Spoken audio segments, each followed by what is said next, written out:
What's going on, people? My name is Alam. Welcome to another Emotion Football live stream. Today we got Bills and Ravens. We have a great Sunday night football matchup. We have a whole Sunday of football to talk about. There's going to be a lot going on today. Shout out to the 5 people watching this live right now. Make sure you guys hit the like button, subscribe to the channel. If you are watching this after the fact, not live on replay, you're still appreciated. Make sure that you hit the like button, subscribe to the channel as well. 2 important forms of engagement for the growth of a YouTube channel. If you want to support what's going on, that's your way of doing so. What's going on, King K? I'm assuming, as a Steelers fan from Pittsburgh, you're here to hate watch Baltimore. I'm assuming we got a Bill supporter for the night here in King K. But yeah, shout out to everybody in here. Should be a good stream. We got a lot to talk about. I think there's only one 4-0 team. The Bills are trying to become the second. No, there's 2 4-0 teams. The Bills are trying to become the third 4-0 team. And Seattle's trying to become the 4th. Tomorrow, we got a bubble screen to Kincaid to start the game. I'm devastated and pissed off. Also, same. Yeah, I figured as such. I'm about to get this scoreboard going. Where is it? Okay, here we go. By the way, can you guys hear the commentary in the background? Because the goal is for you guys to not be able to hear it. So if you do, let me know. That is very not allowed. But to get this scoreboard up, and we are good to go, people. 3rd and 5. Big early down for Buffalo. Khalil Shakir goes in motion. Ooh, Allen scrambles and picks up the first down. I just hear you. Perfect. So we're ready, steady.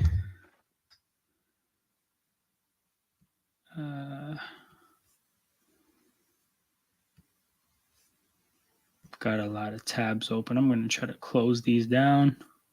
Hopefully my camera doesn't freeze today. That's the goal.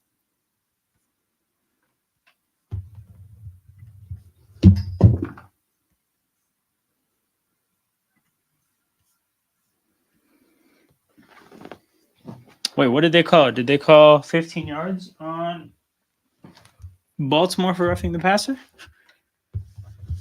I kind of missed it.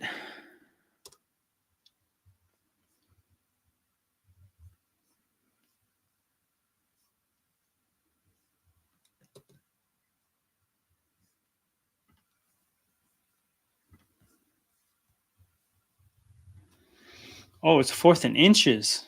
My bad. I heard the referees talking and I assumed it was a penalty. Bills sneak it up the middle and get like a good 2-3 yards. Made that one look easy.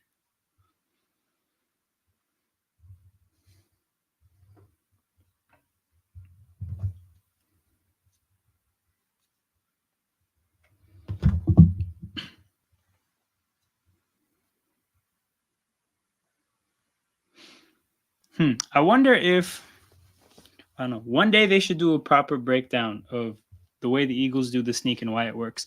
I feel like I see Buffalo may have borrowed some themes from it, but actually the key to the Eagles sneak is the fact that the focal point isn't actually the center. It's actually the left guard. They basically run the sneak behind a guard. And because all defenses defend the sneak as if quarterback's going to go right up the middle, they focus on essentially like collapsing around the center. And then Hurts kind of just finds a crease beside the center. And Josh Allen kind of did the same thing there. He grabbed the ball, stopped for like a couple of tenths of a second, and then just went right towards the big crease beside the center. Interesting stuff. That sneak isn't as simple as people talk about it. You know, it takes quite a bit to execute it. Not quite a bit, but it takes some thinking and some strategizing to actually get it right. 2nd and 2 for Buffalo at midfield. Heavy formation here. I think they got like 3 tight ends. Hand off to the rookie. I always forget this rookie running back's name. Although I think that might not be the rookie. What is it? Tracy? No, Davis. Is it Tracy Davis? Why did I think Trey? No, it's Ray Davis. So I got the Ray right, but I just added some letters.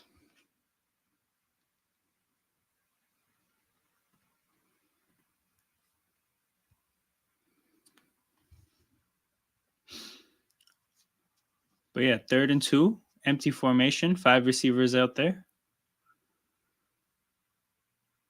Ooh, drop by Kincaid. And the drive seems to stall unless they're going to go for it here on 4th down. It's 4th and 2. It looks like they're keeping. It looks like they're keeping. No, punt. The punter's on the field. They're going to punt the ball here.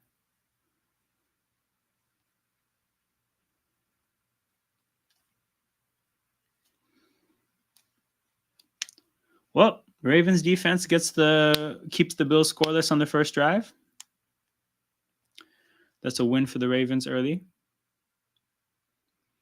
And I'm assuming they're going to go to commercial after this play, so we're going to get into the games. King, I see you in here. We're going to talk about the Steelers after the Eagles. We got to talk about the Eagles first. If anyone's unfamiliar, I am an Eagles fan. So yeah, we're going to get right into it. Where are they? Okay, Eagles 16, Buccaneers 33. So, quick summary of one side of the ball. When the Eagles had the ball, definitely struggles. Some of which I expected. So I think everything outside of the quarterback position, I don't really think requires that much commentary. Predictably, without AJ Brown, Devontae Smith, and Lane Johnson, we struggled. Now, of course, with that being the supporting cast, or with the supporting cast for Hurts being banged up, you could expect Hurts to have some struggles. But I think it's the kind of struggles he had that you're really worried about, because it really seems like there's one kind of football he can play. It seems like he can play football where the initial read works and things are easy for, like the decisions are easy for him to make. I feel like he can play that kind of football. But when the game really forces him to make quick decisions, he struggles, because he'll sit there and sit on the ball and take his time, and it's not like he finds anything when he does that. So seeing him struggle with that, just seeing more of it, that's frustrating. And then the fumble was ridiculous. He made Levante David miss. I saw that and I was like, phenomenal, right? But when you sidestep the guy, he goes beside you. Where do you think he went? Do you think there's a wormhole behind you and that he just got, like, after he passed you, he just vanished into the universe? Like, where did Jalen Hurts think Levante David went? You made him miss. He's right behind you. You have to be aware of that.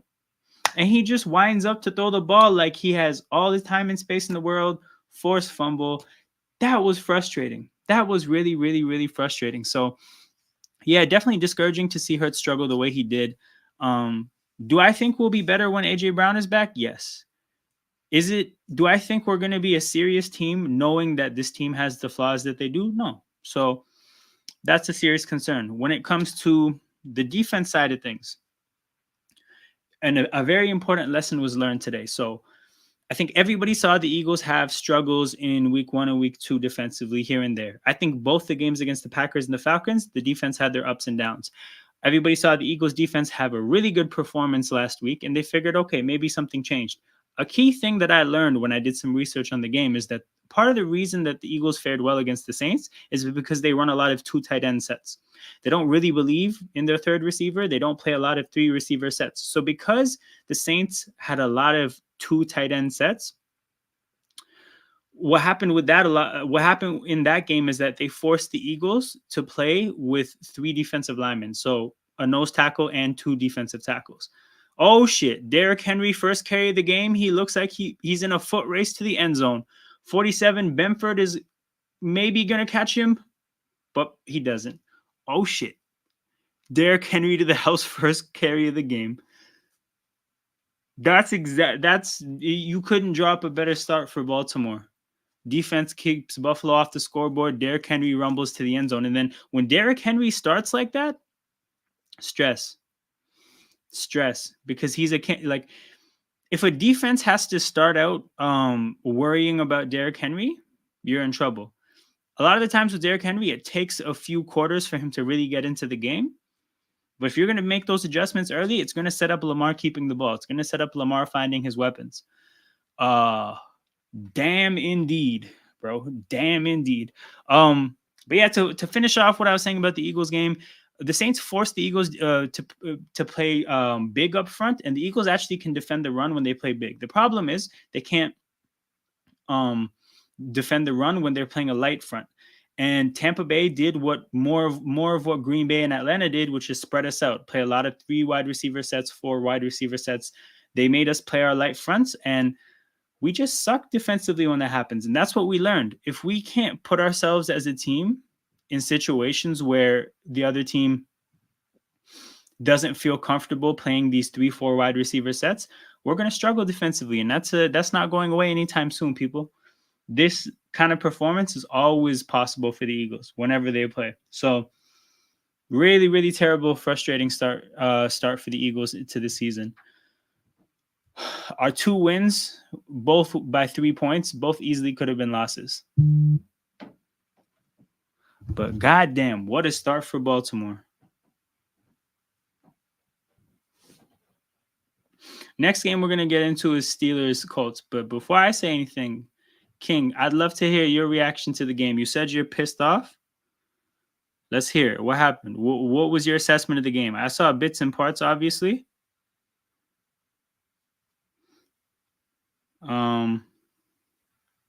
Yeah, I saw bits and parts, but let me know if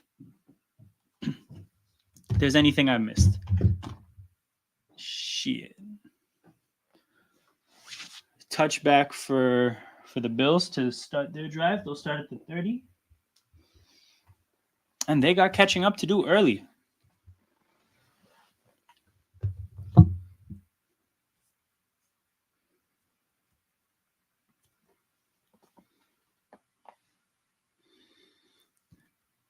This was just a very sloppy first half. Yeah.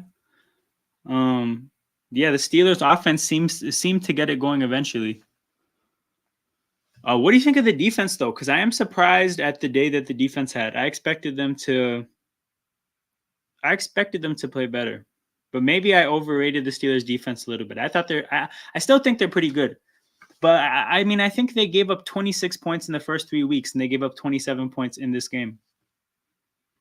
So they doubled they doubled the amount of points they've given up this year in just one game.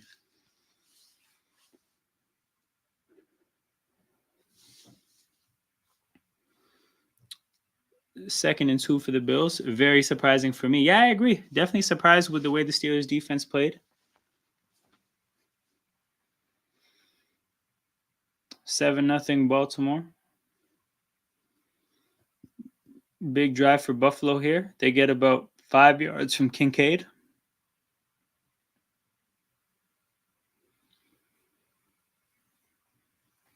Kincaid is the one who dropped the 3rd down pass on the first drive. It did seem like Buffalo was doing a good job of being able to get 4 or 5 yards. And then unfortunately, Kincaid just dropped the ball on 3rd and 2, and that's what caused the punt.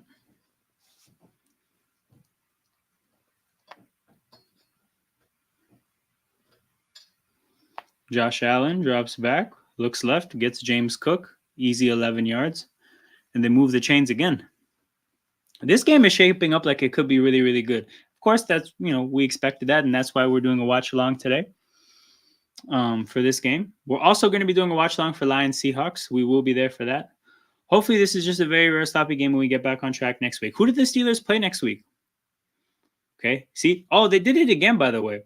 For those of you guys who were watching earlier, the Bills are learning from the Eagles. They ran the sneak a little bit to the left.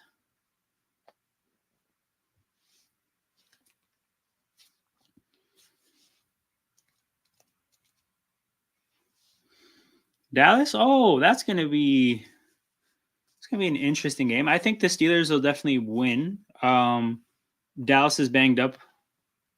Oh, yeah, you said you're going to be at that game. Okay, it's going to be fire because Dallas's pass rushers are banged up. I think it'll be a good bounce back game for the Steelers. But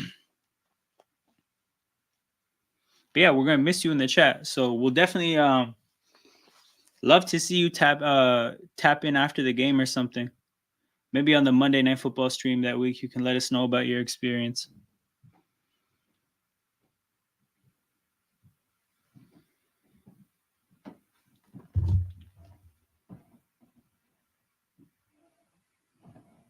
Damn, Rashee Rice torn ACL. That sucks for Kansas City.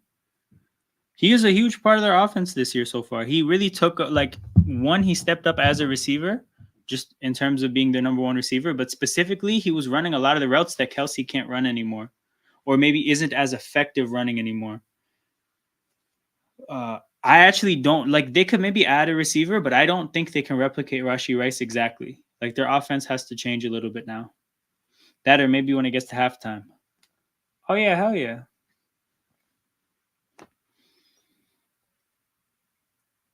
Yeah, we expect that to be a good one.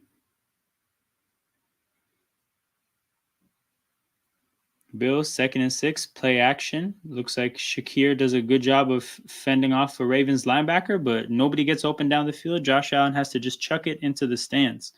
3rd and 6, big down here. Buffalo is not trying to leave the first two drives with no points after the Ravens have 7 points off one play. It was not difficult for the Ravens to score their touchdown. So, for the sake of momentum, you want to at least do something here.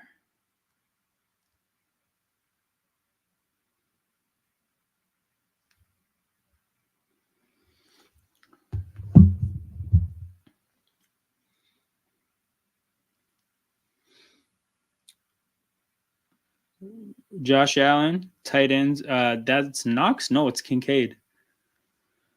So looks like heavy dose of Kincaid in this game so far. There must be a matchup somewhere in the. I don't know if it's a linebacker or a safety, but to be honest, he has Kyle Hamilton on him there. It just looks like they're trusting that second-year player a lot. He already dropped a pass on 3rd down that ended the first drive. A heavy dose of Kincaid. I wonder what the adjustment would be for Baltimore to that. Okay, Curtis Samuel's in the backfield as a running back.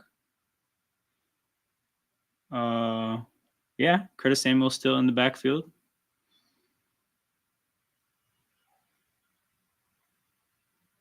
Okay, looks like there's going to be a holding call on this play. So Josh Allen just runs out of bounds. I wonder if he could. I guess he could tell that flag got called. Yeah, this is going to put the Bills in the 1st and 20.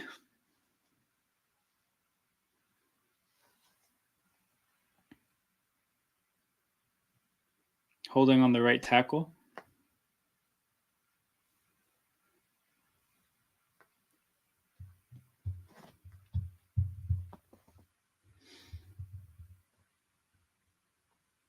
Well, 1st and 20. 7 minutes to go in the first quarter.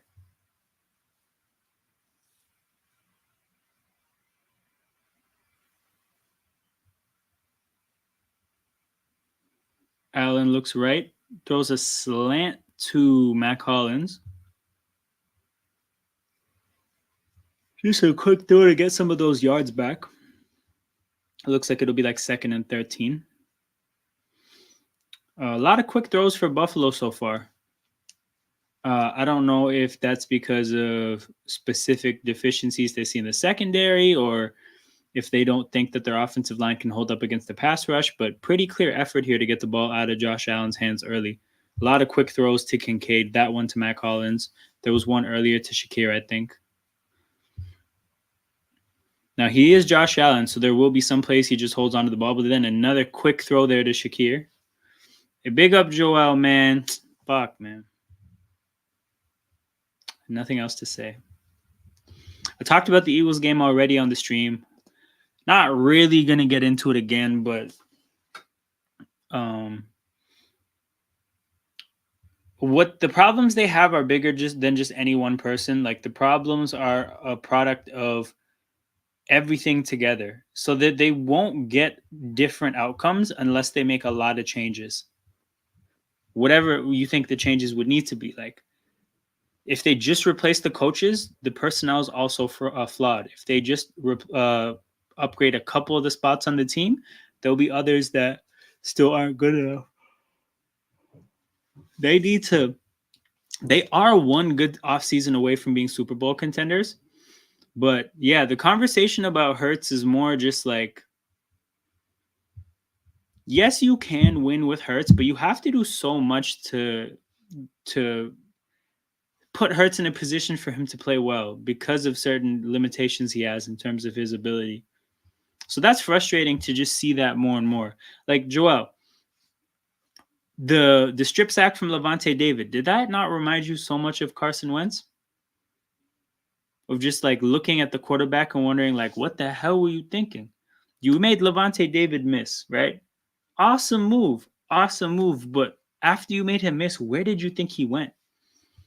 Did you think like a black hole just sent Levante David to another planet? No, he's right behind you. Which is why you can't throw the ball like you have all the time in the world.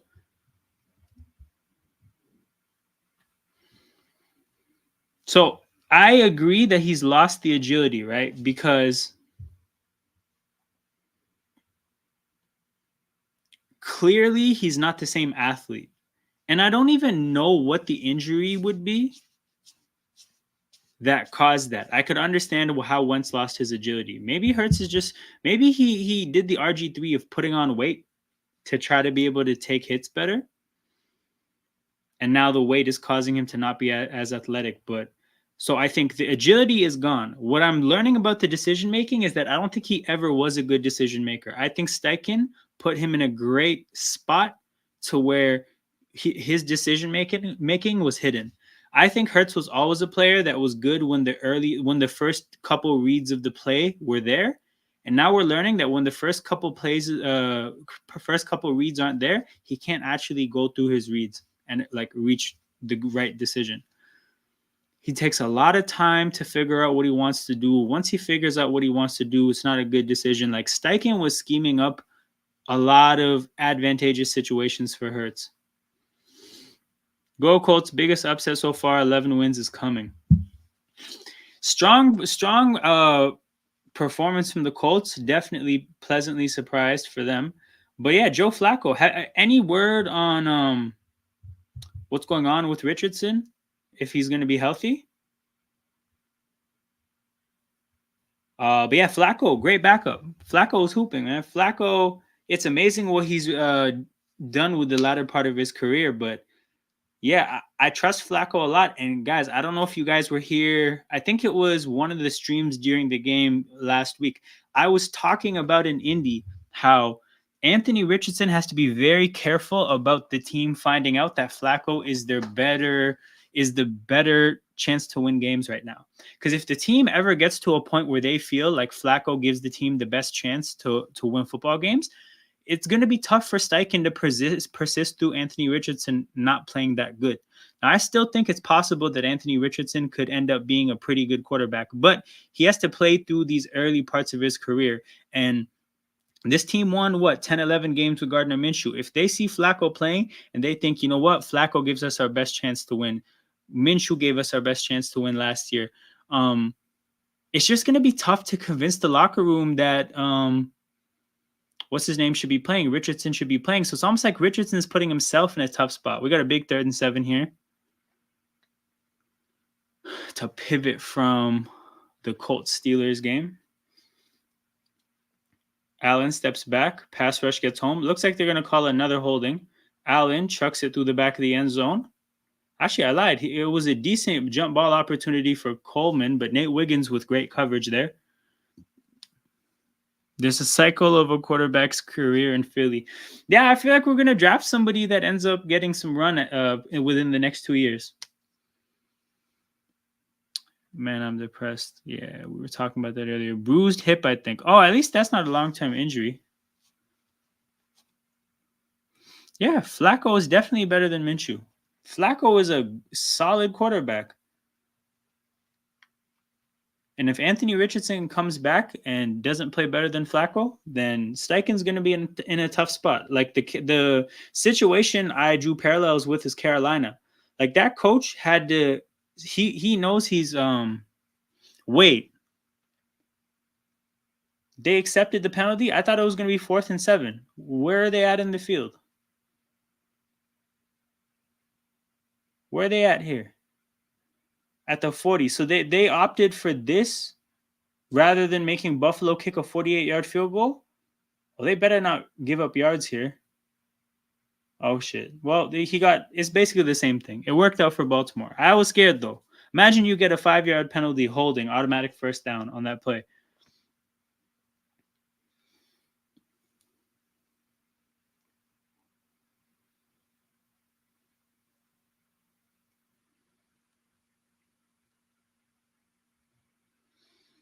Okay, Tyler Bass with the field goal attempt to try to give Baltimore some points. Buffalo some points. This kick is from 50. We're over 10 minutes into this game, and Baltimore has only run one offensive play. And with that one offensive play, they have a 4-point lead. Next game we can get into Vikings Packers. Now, did any of you guys watch this game? Because I watched bits and parts here and there. The game looked like it was a blowout. What was it? 28-0 Minnesota at some point. So I was under the impression that I don't think we're doing anything this season. Next year, one pivot. We need better. Damn. Okay, I'll get into that. Actually, no. Before we get in this game. I don't think we're doing anything this year. I agree. I'd like to tank for one particular player we need badly. All right, who would you say that player is? I'm curious.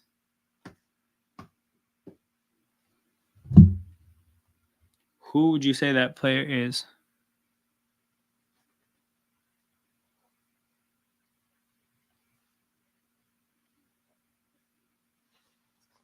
Oh, playoff landscaping is going to be fun this week. I feel like there's a few changes I want to make.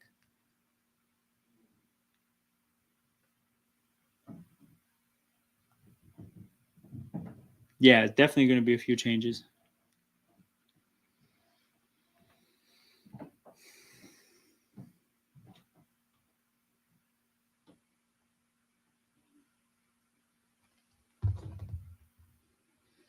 My team is so stressful. 14 points up in the fourth quarter, only to win by 3. Yeah, it took time for the Steelers to figure it out offensively, but once they did, you guys really struggled to stop them. It's just good for you guys that it took so long.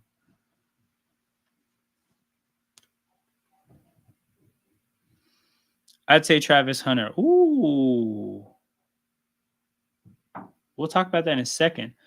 My running backs are Hall, Kamara, Etienne, Ford. My wide receivers are London, Rice, Neighbors, Godwin, Pittman, and my tight end Bowers and Goddard. Would you do Goddard and London for Dobbins and Reed?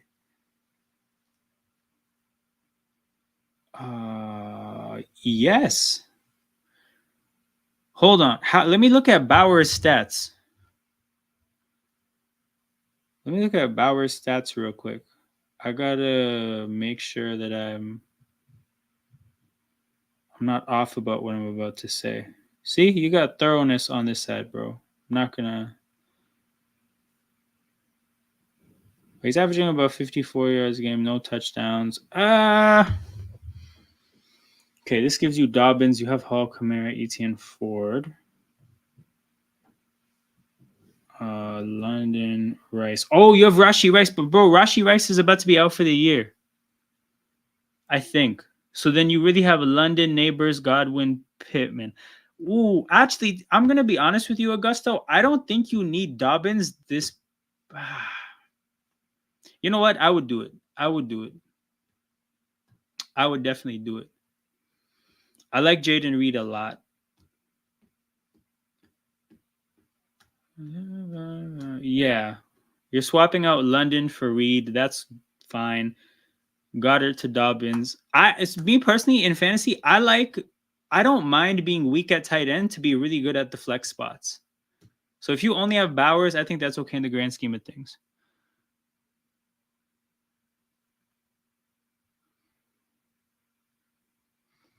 Would you also give Ford if he asks for more? Yeah, I don't think he should ask for more though. What's good, Leon? So I mean, turns out the spread in that game, in the Patriots game, was I thought the spread was a little bit much, but first down. 10 yards to Zay Flowers. Ravens 2 plays so far. They got 70 yards and 10 yards. But yeah, what's good? Not my team, bro. Not my team. My team is not good.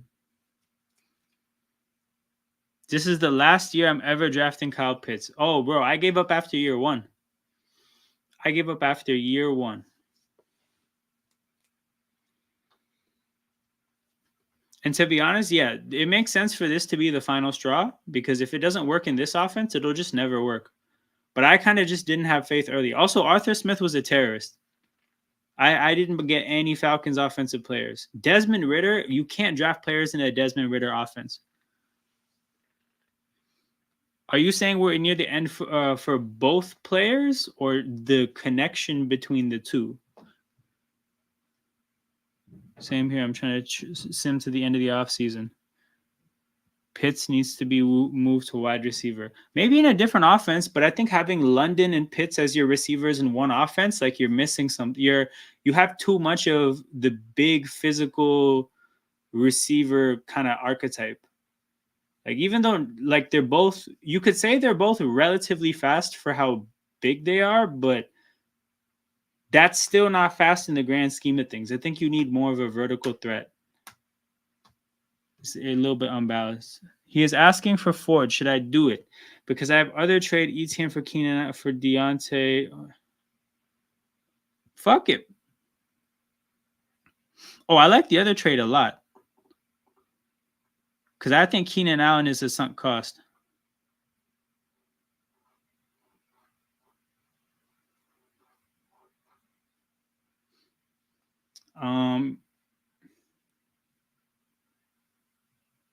Let me see the trade again. What would you do? Got it in line. Yeah, I don't think you need Ford if you. I mean, yeah, I guess I don't think you need Ford if you pull this trade off for Dobbins. So you know what? Fuck it. Pull the trigger. I think AJ Brown leaves this summer because the amount of money he's taking up and he's been injury prone. Nah, bro, they just extended him in April. It's way too early. Like the dead cap from getting rid of him would be crazy. And then for what it's worth, bro, like this is actually before this injury. I think he'd only ever missed one game before this injury. So I don't know. I think it feels like so what I would say the nuance to the point is that he's played through a lot of injuries. He hasn't missed a lot of games. He's played through a lot of injuries, but bro, like he's still been really productive. Like I think there's way too much productivity there to let leave. Now I think the beyond AJ Brown, there could be a point to make about how much money that they're spending on receivers with how easy, like not easy, how many good receivers there are in football. And there's more coming. Like receivers are in college right now. There's just so many of them. And it's been a trend now in the last 4 or 5 years of just lots of good receivers coming from college. I think spending a lot of money on the wide receiver position is just not smart from that standpoint. Kind of like running backs, you should be able to find them. If you're a good team, you'll be able to find running backs and receivers. It's not like offensive linemen. Offensive linemen, defensive linemen, those are hard to find. At least he won't be out rest of season. Flacco versus Jags and Titans, we don't need him. That's true. You guys are going to win the next 2 games. I saw your schedule, and I felt pretty encouraged. Damn, Lamar. Takes a hit running up the middle like a running back. You don't need to take those hits, bro.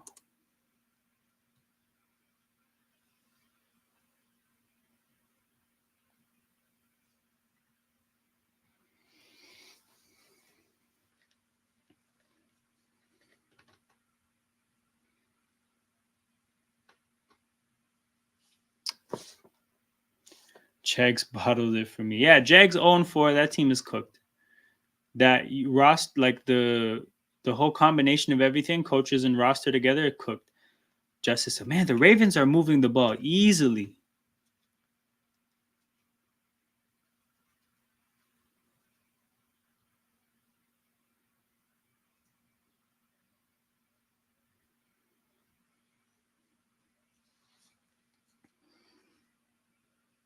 That is true, though. That is true. When do you think Sirianni is getting fired? I think he's getting fired at the end of the year. I think it would have to get really, really bad for him to get fired mid-season. I think it would have to get really, really bad. And if you look at the schedule, I think the schedule is going to save him because the schedule is not difficult enough for it to get as bad as it needs to. Now, I think if they lost against the Saints, it could have gotten really, really toxic right now. And I talked about that last week, that heading into a game against Tampa Bay, a team that has your number, who just lost against the Broncos, that's a tough spot to be in. We've almost tricked away the Saints game. We could be 1-3 now and in a pit of toxicity. We're very lucky that that's not the case. Yes, this is true. At least we can all say we're not the organization, right? Because it's bigger. It's bigger than just the team isn't good. It's bigger than just the team isn't good. Your issue is that organizationally, you mess everything up. You have a really, really good prospect. Like Trevor Lawrence, we can say what we want about him as a player. He was a great prospect. And as we can see from like the kind of a situation that we're seeing with Justin Fields, and there's a lot of other examples, the development of quarterbacks is really a big part of how things go for them. I don't think that they've done a whole lot to develop Trevor Lawrence. Obviously, things were really bad before Doug Peterson, but now with Doug Peterson, you hired a guy that got fired from the place he won a Super Bowl in. He brought an organization that only Super Bowl, and that organization got rid of him. These things happen for a reason. Why did they get rid of Doug Peterson? Because his homies suck. His homies are terrible. You let him hire his boys, the boys that got him fired in Philadelphia. That situation still isn't great. You found a way to get an opportunity to hire a coach that's won a Super Bowl. That's not working out for you either. Like the Jaguars will get good things and they mess it up. Right? Trevor Lawrence is a good thing. Another organization would have done more with it. You messed it up. Doug Peterson is a good thing. You get a different organization. You give a different organization that opportunity. They probably do more with it. Like the Jaguars are a tragic organization, and everything starts at the top. If you look at the Jaguars setup, their top football guy is the owner's son, and that's always a problem when that happens. The Cowboys are a problem because the top football guy is Jerry Jones, who's not a football guy. The Jaguars' top football guy is Tony Khan, who also runs AEW, like not a football guy. That's a problem. I need all the help I can get. You know what it is, though? The division was supposed to be competitive, but the Jaguars and the Titans suck. It's really just Indy and Houston. It's a 2-horse race. It's definitely a 2-horse race. Oh, true. I didn't even see this comment, bro. This is facts. I just went on to say the same thing. Damn, Baltimore is making it look easy offensively. Who did Buffalo play last week? This really reflects poorly on Jacksonville and Miami. The fact that their offenses struggled so bad against a defense that is getting torn up right now. And Derrick Henry gets another touchdown here. Play action, Derrick Henry to the flat.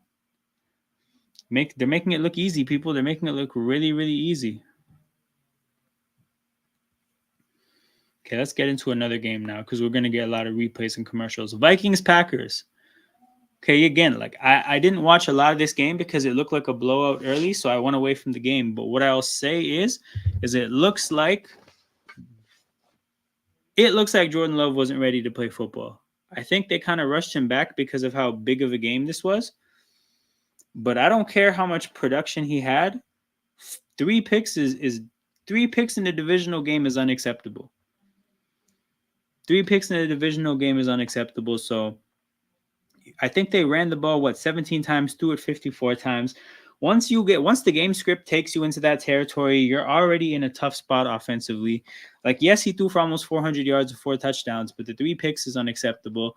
You almost made the comeback, but to be honest, like it wasn't close.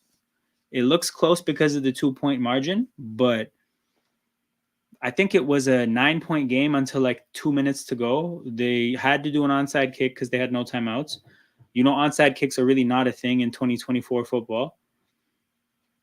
So, yeah, not a good situation for for the Packers in this game. Really disappointing game. I thought they showed some good things in the last 2 weeks, but maybe that makes you reconsider the game so far. They were in a tough game. They were in a tight game against the Eagles, who look like a pretty flawed team. They beat up on Tennessee. Maybe that helps us learn that Tennessee's ass.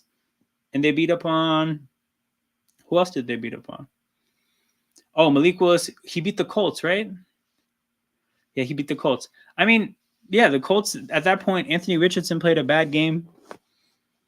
So, maybe they kind of lucked out that they played Tennessee and they played a bad Anthony Richardson in that game. But yeah, I'm surprised that the Packers played this way against the Vikings. And yeah, you got to tip your hat to Minnesota because, yes, Sam Darnold has his shortcomings. Yes, he turned it over twice. But your roster around him is really good. The roster around Sam Darnold is very good. The coaching is very good. And yeah, I've been really impressed with Minnesota, man. They beat who? They beat the Niners. Now they beat the Packers, and then they beat the Texans as well. 3 very good opponents in the grand scheme of things. Like, you could say that they've had one of the tougher schedules, and they're 4-0. Very impressed with the Vikings. But back to this game. Can't even hate watch, man. Yeah, hilarious. If you showed up to watch the Ravens struggle, you are not getting what you were looking for. Now, I think obviously the Ravens are moving the ball really easily. The Bills have been pretty efficient as well. There's just a lack of finish, right? Because their drives, they move the ball really easily, and then they bog down either on a 3rd and 2 because of a drop or a holding penalty there that puts you in a position where you have to kick a field goal. But we could see a lot of points in this game. James Cook on 2nd and 3 gets 2 yards. We're into 3rd and 1 now. So the Bills' offensive line has had 2 holding penalties. The Ravens' defensive line seems to be... Look, if the referees are looking for that, they're putting the Bills in an offensive line in a situation where they have to be careful, and maybe that helps the Ravens' defensive line out.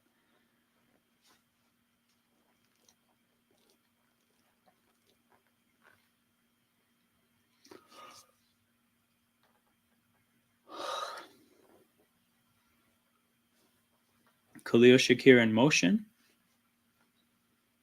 James Cook switches to the other side of the formation. Oh, shit. Oh, my God. What a defensive play from Baltimore. What a defensive play to Baltimore. So that looked like a RPO.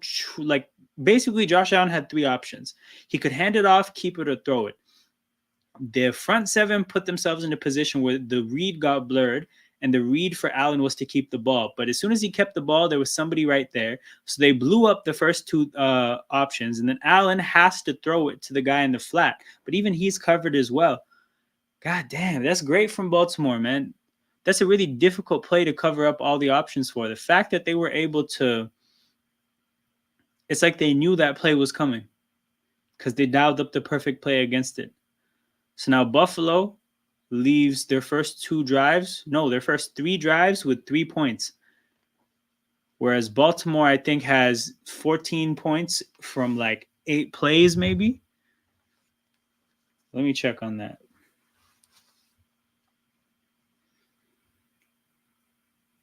Yes, Baltimore has run 10 plays and they have 2 touchdowns. The Bills have 3 drives with 3 points. Really rough start to the game for the Bills.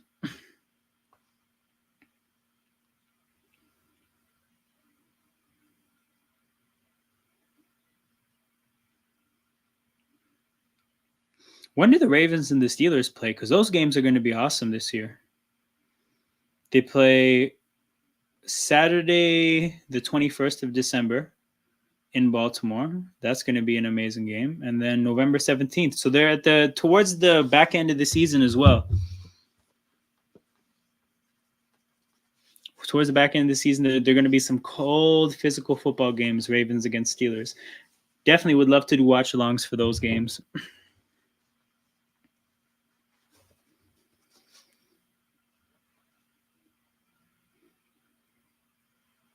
But yeah, playoff landscaping. It's going to be a good one this week.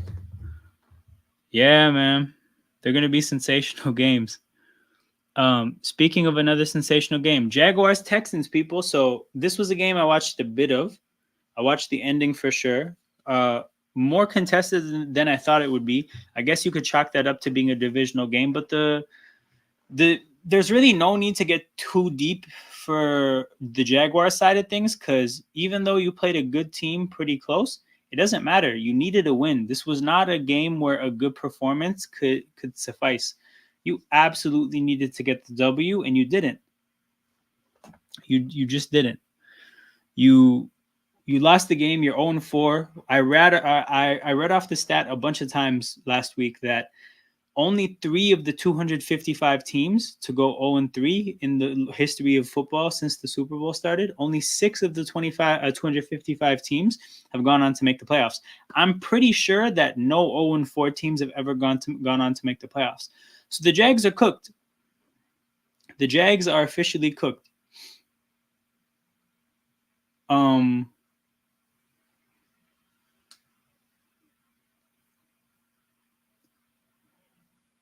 So yeah, I don't want to give them credit for playing a close competitive game.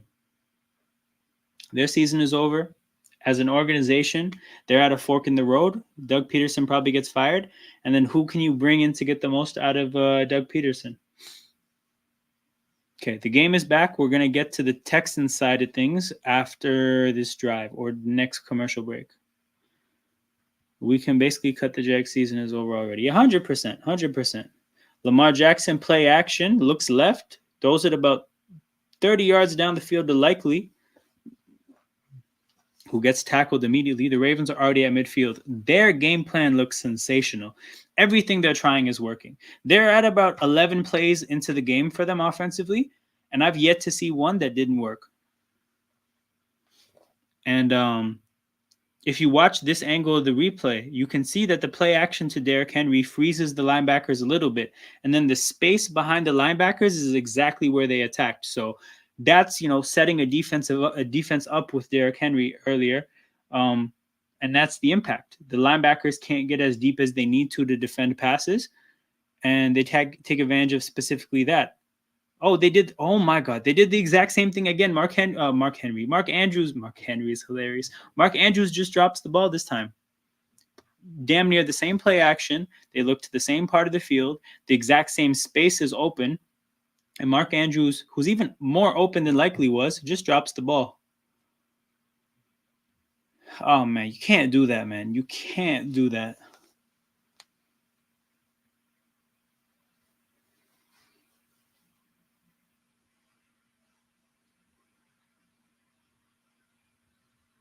Looks like there's a penalty here on second down. If this is on the Ravens, maybe 2nd and 15 is just what the Bills defense needed.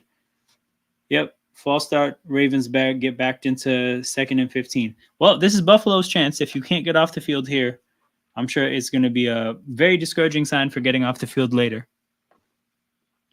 Absolutely. Mark Andrews is having a horrible start to the year. So I picked up Isaiah Likely in fantasy with the idea that it's smart to pick him up because he's probably going to be the starter at some point. I think the Ravens, my thought process is that the Ravens offense will find their identity, and their identity will involve Likely being basically their second passing target behind Flowers. Play action, dump off to Henry, who picks up an easy 4 yards. 3rd and 11 now. So 3rd and long for Baltimore again. This is the Bills' chance. If you can't get off the field here, when can you get off the field? All the tight ends are this year mostly. I'm assuming you're saying ass or not good or something of that effect. I'm going to try to finish the sentence off here for whatever word that you missed. Lamar looks like he gets into the play pretty late into the play clock. 3 seconds to go. They get the snap off. Bills only rush 4. Lamar has his time. Oh my God, he found somebody. He finds Nelson Aguilar 12 yards down the field, right past the first down marker. King says yes. All those things that you said. Well, the Bills defense couldn't get off the field 3rd and 11.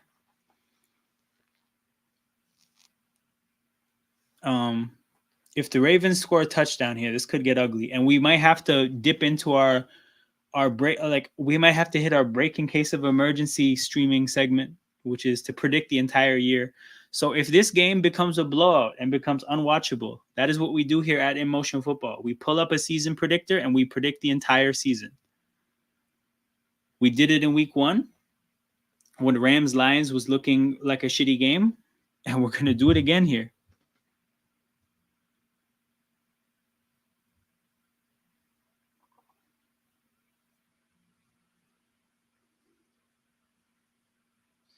Yo, nobody's trying to watch a belt to ass game. So we're definitely going to have to make up for it.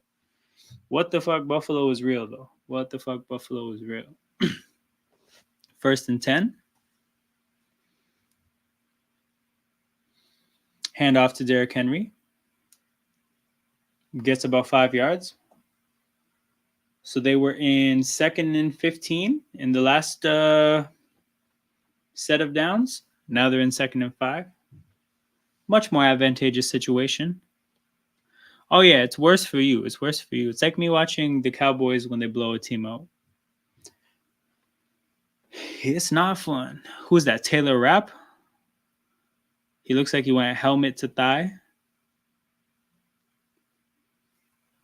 Man got a concussion off Derrick Henry's thigh, man. That's crazy.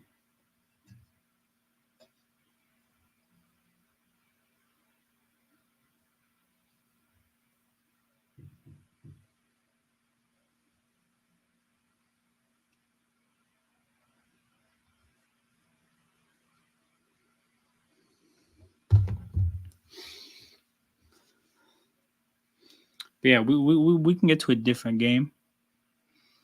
Jaguars Texans, that's where we were at. Okay, with this game, my thing is, I already talked about the Jaguar side of things. They're at a actual breaking point as a franchise. The Texans side of things, I think the Texans have yet to look like the Texans of last year. So I want to talk about that a little bit because let me just pull up the results. They're 3-1 football team, and that's great, right? But you beat a Colts team in week 1 that the Colts, I think, kind of offensively stumbled into the year. Like, to look at their box score that game. Yeah, the Colts offense, they had 9 completions from Anthony Richardson, right? You beat a divisional rival, sure, but their offense didn't look good, and you won by 2. They didn't really look like Texans like in that game. They won a close game against the Bears. We know that, the Bears are a very flawed team. So again, that's kind of just an okay performance. You got smacked by the Vikings last week, and then this week you win another close game against a divisional rival. I just think it's worth pointing out with the Texans that last year they were a team that obviously didn't start out looking like the way they were at the end of the year. It took them some time to really develop their rhythm and look like a team that could play with anybody last year. But they're not starting this year like that team, right? So it's just something to watch because as good as Houston are, or as good as Houston is, and as well liked as they are, there's gonna be a lot of people that just talk about them like, yeah, they're Houston, great team. Like, you just take for granted that they're gonna be contenders. We need to watch and actually make sure that they do turn into that team. I don't think we should be talking about Houston like they're these contenders until they show it. And again, definitely leaving the possibility out there that they're going to develop into that team because they did last year. But here, like, just guys, just keep an eye out for it. Just don't talk about it until it happens. That's just my my stance on that game. But we'll get into Saints and Falcons at the next break. This game is back.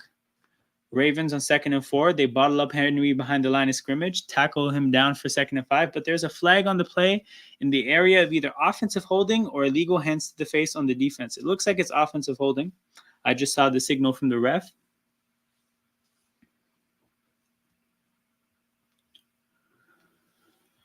So yeah, another opportunity for the Bills defense to keep the Ravens out of the end zone.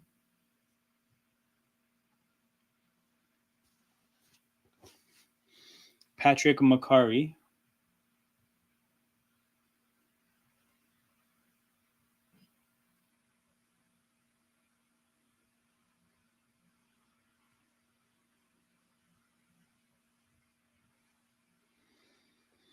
2nd and 14 now, 9:18 to go.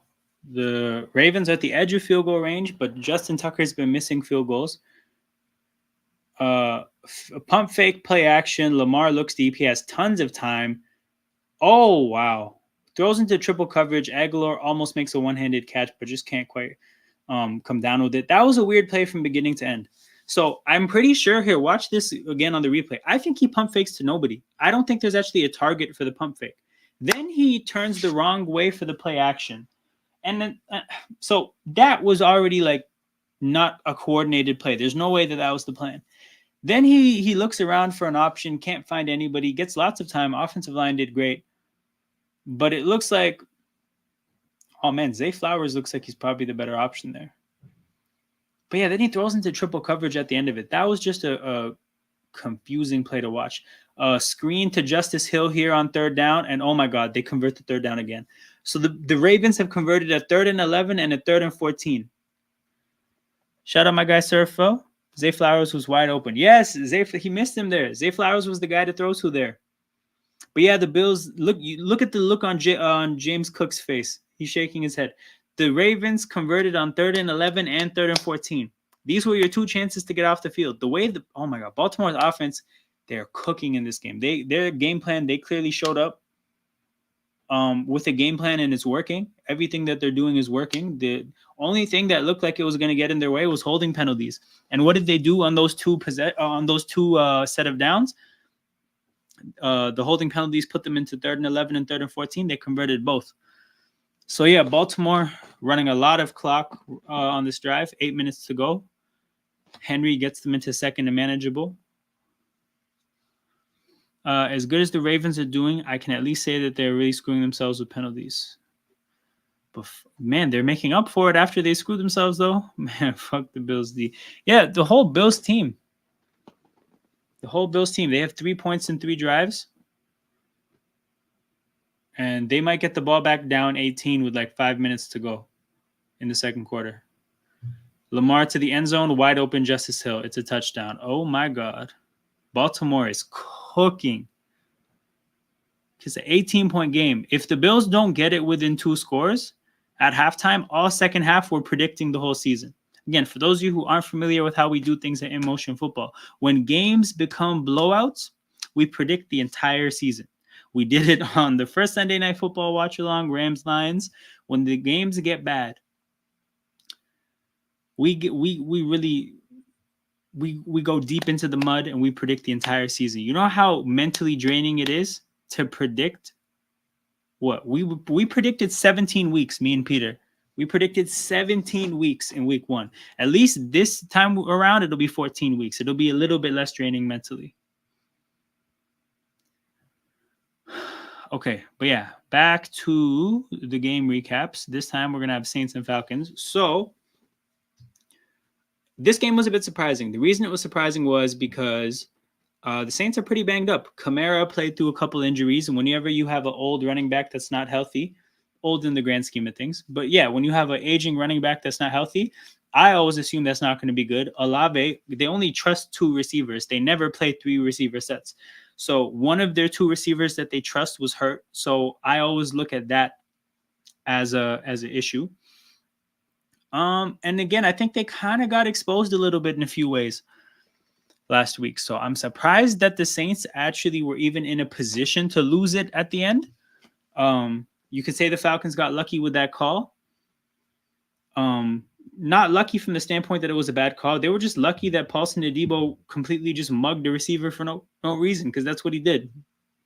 But from the Falcons standpoint, man, this team loves close games. I think every game that they've been in has come down to the last drive. Has come down to the last drive of the game in the last 2 minutes. They're 2-2. Honestly, the record could be like 4-0 or 0-4. Actually, no, I lied. You could say the Steelers game, they were definitely like they had the ball at the end, but they were down 8. So you could say they could be anywhere between 3-1 and 0-4. They just so happen to be 2-2. I think that's pretty symbolic of who they are as a team.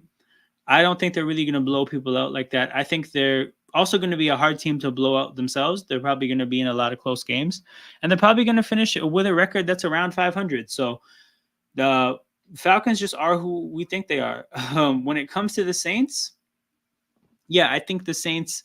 The big concern with the Saints is that they started out so hot and they were overperforming so much that while we all were skeptical about them and we all thought that they would come down to earth, it's supposed to take a little bit longer than it did. They've come back down to where we think they are in terms of losing a game that they should win against the Eagles and, you know, playing in a tight game against Atlanta and blowing it at the end. They became the team that we think they are so quickly. Like just in a matter of a week, they went from in the first 2 weeks not punting ever to all of a sudden, no, they're exactly who we think they are. So I think it's discouraging that they came crashing down to earth so quickly. But yeah, they're probably also going to be a team that finishes around 500. Like these two teams, Saints and Falcons. You know, one of my favorite expressions that I learned from sports, like from football Twitter, the other football, European football Twitter, is, you know, when you say two teams are two cheeks of the same ass. Not the case because the Falcons and Saints aren't ass, but they're definitely, you know, they're similar teams. They're two blanks of the same blank, if you can find a better way to say it. But yeah, they belong together. They definitely go together. It's a fitting rivalry because, you know, they're in really similar spots, I think. But the game is back. When it's gone again, we'll talk about Rams and Bears. Yeah, Buffalo. You got the ball, 7:30 to go. You got to give us some life here. Baltimore starts the second half with the ball. Buffalo needs to do something. Josh Allen fakes the toss. Oh my God, fakes the toss to James Cook and then throws a pass that should have been picked off by Nate Wiggins.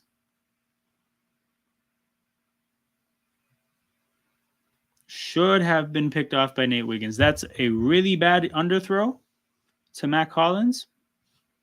And Nate Wiggins just drops his first career pick potentially. I don't know. Maybe he already has a pick. But he drops what should have been a pick.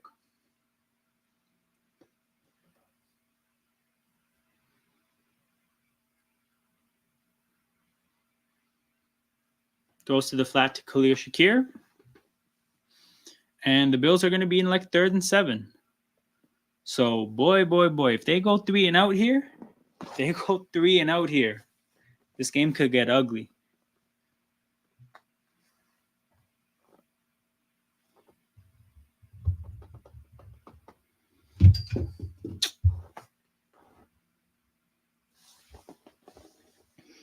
Accidentally kicked down my phone.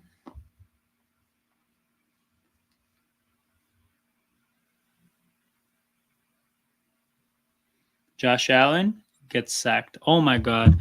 Baltimore is going to get the ball back with 6 minutes to go. Can you imagine if they run the 6 minutes down, they get another touchdown, go up 28-3, and then get the ball back to start the second half? Yo, facts. Ravens need to keep running the ball. This is real.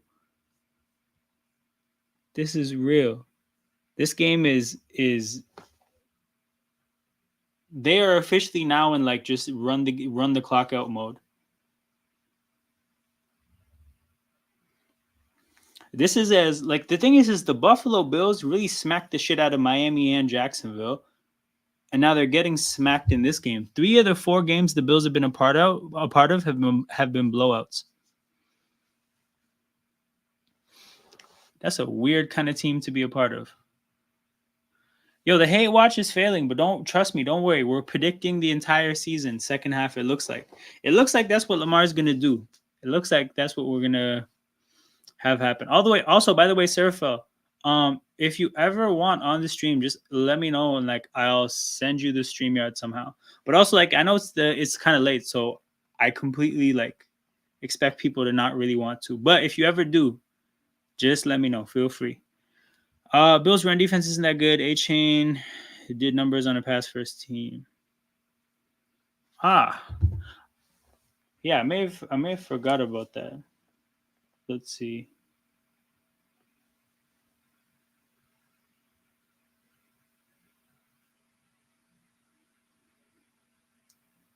Yeah, you're right. A-Chan almost got 100 yards, 4.4 yards a carry. Damn, what a Looks like the Ravens really exposed something this game. Derrick Henry, 104 yards on 6 rushes. Justice Hill, 11 yards. So even if you take away that really, really big rush from Derrick Henry, the Ravens' rush attack still has what 28 on 5 yards on 5 carries. That's still over 5 yards a carry, taking out the big 70-yard run or 87-yard run. Actually, I didn't know that was an 87-yard run. God damn. Man ran the whole field.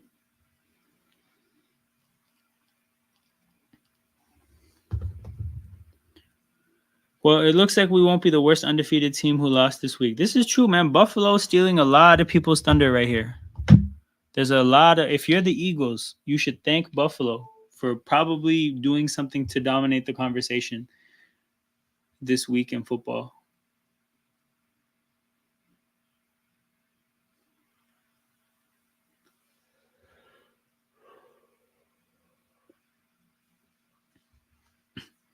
But yeah, we can get back into the games. Rams and Bears. So from the Rams standpoint, this feels a little bit more like what we expected last week. Obviously, the Rams are missing their top two receivers and both their right tackle and left tackle, so people expected them to struggle. But they didn't last week against San Francisco. They scored 27 points, I think, to get the win. They scored 18 in this game. That makes a little bit more sense. So what we can tell from that, though, is that I think the Bears defense, people know that they're good. And yeah, they're a good defense. I think what we could learn from the Rams last 2 weeks is that the Niners defense is probably not all that. Yeah, the Patriots offense didn't do much. That checks out. That's because of their issues. But the Niners defense might not be that good when you think about what the Rams offense was able to do last week. So that's my takeaway on the Rams side of things. Yeah, we know they're going to struggle without key offensive players.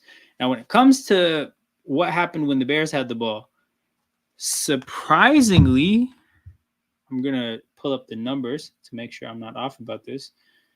The Bears were able to see some joy on the ground. Their backs had 23 carries for 119 yards. Obviously, there was a big DeAndre Swift 36-yard touchdown. But even despite that, efficient-ish running the ball, the Rams front isn't trash by any means. So it's not like it's oh shit, Lamar takes off, gets 12 yards. Damn. Whenever the Ravens need 10 plus yards, they get it. But yeah, the Bears offense looked a little bit better. And then if you look at DeAndre Swift catching the ball, 7 catches for 72 yards. That's what we needed to see. Because that's the whole point of having DeAndre Swift. If you have DeAndre Swift and you don't run the ball, that's idiocy. That's actually idiocy. Sorry, if you don't throw him the ball.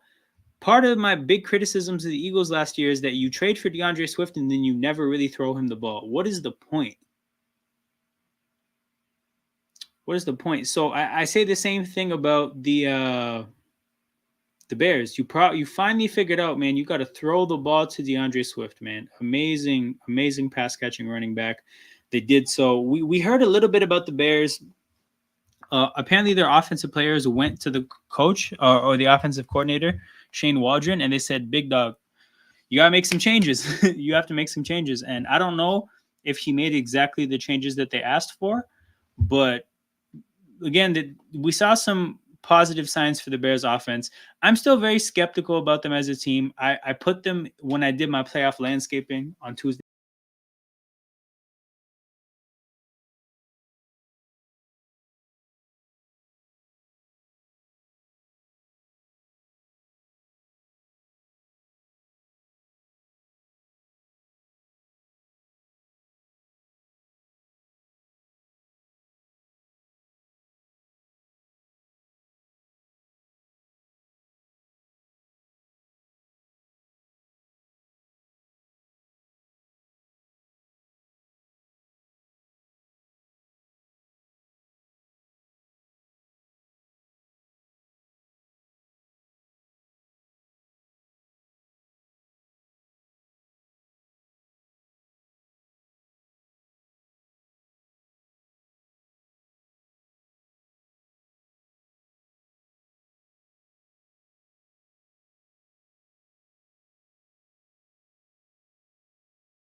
Damn, dog. Why does that always have to happen?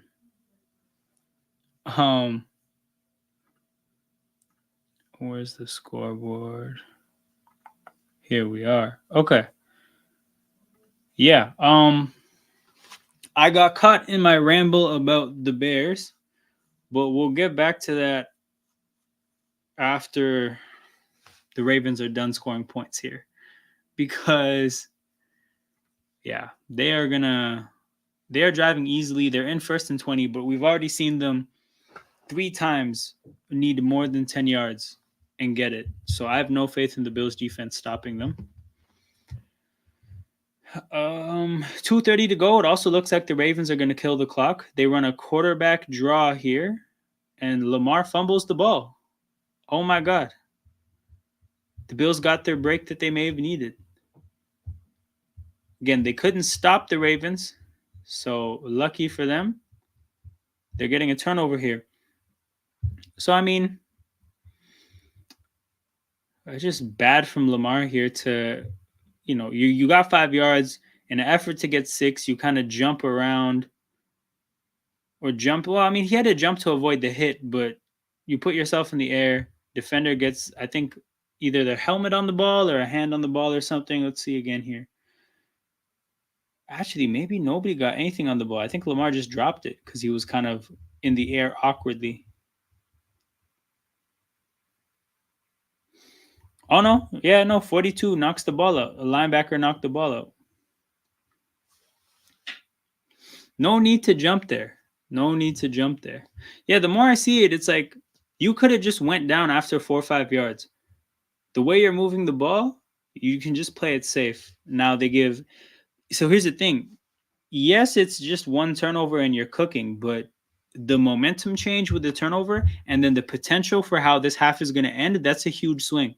They could have run the whole clock out, gone up 25 points, and got the ball to start the second half. Now, the Bills, in theory, could score a touchdown here, run the clock out, go into halftime down 11.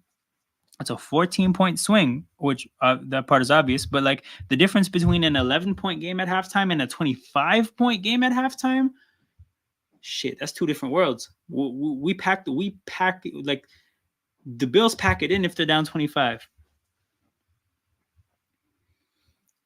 Bills finally do something. Okay, I don't know when I got cut off exactly when talking about this game, but yeah, just about the Bears. I don't know if they got the changes that they wanted when they talked to the OC, but yeah, they looked a little bit better. Still very pessimistic about this team. Still think that they're gonna not make the playoffs, but yeah, definitely have to recognize that this was a better performance from them. Bengals Panthers. So this is a game that I watched absolutely none of. I expected the Bengals to win a contested game, and that's exactly how it turned out. Yeah, I just don't think the Bengals are anything special as a team. I think they're a very ordinary football team. I think they played like a very ordinary football team, it seems, today, or like from the box score. And yeah, you got to look at the Panthers and say that offense can move the ball with Andy Dalton. That is absolutely certain at this point. So I'm going to look at the Panthers schedule real quick, but if you don't show up and play a good game against Carolina, you can absolutely lose to that team. I think Andy Dalton threw a pick. There was a couple of mistakes that they made to not get points when they should have. Could have had a better game for sure. But yeah, if you look at the production from the quarterbacks, actually pretty similar days. 2 touchdowns, 1 interception from both, roughly 220 yards from both. Even looks like a similar completion percentage from both. Not a good sign. Not a good sign when Andy Dalton and Joe Burrow are having similar stats. The AFC North is the Ravens to lose. Yeah, no, the Bengals are an ordinary team. The Browns suck.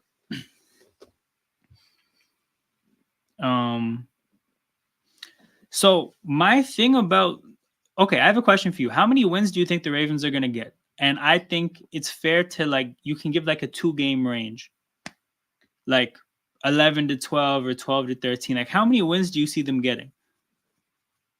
And then after that, we'll talk about, I think, my stance on whether I think it's theirs to lose. 10-12, right? So my thing is like, I see Pittsburgh getting 10-12 as well. So I just think that, I think it's a 2-team race.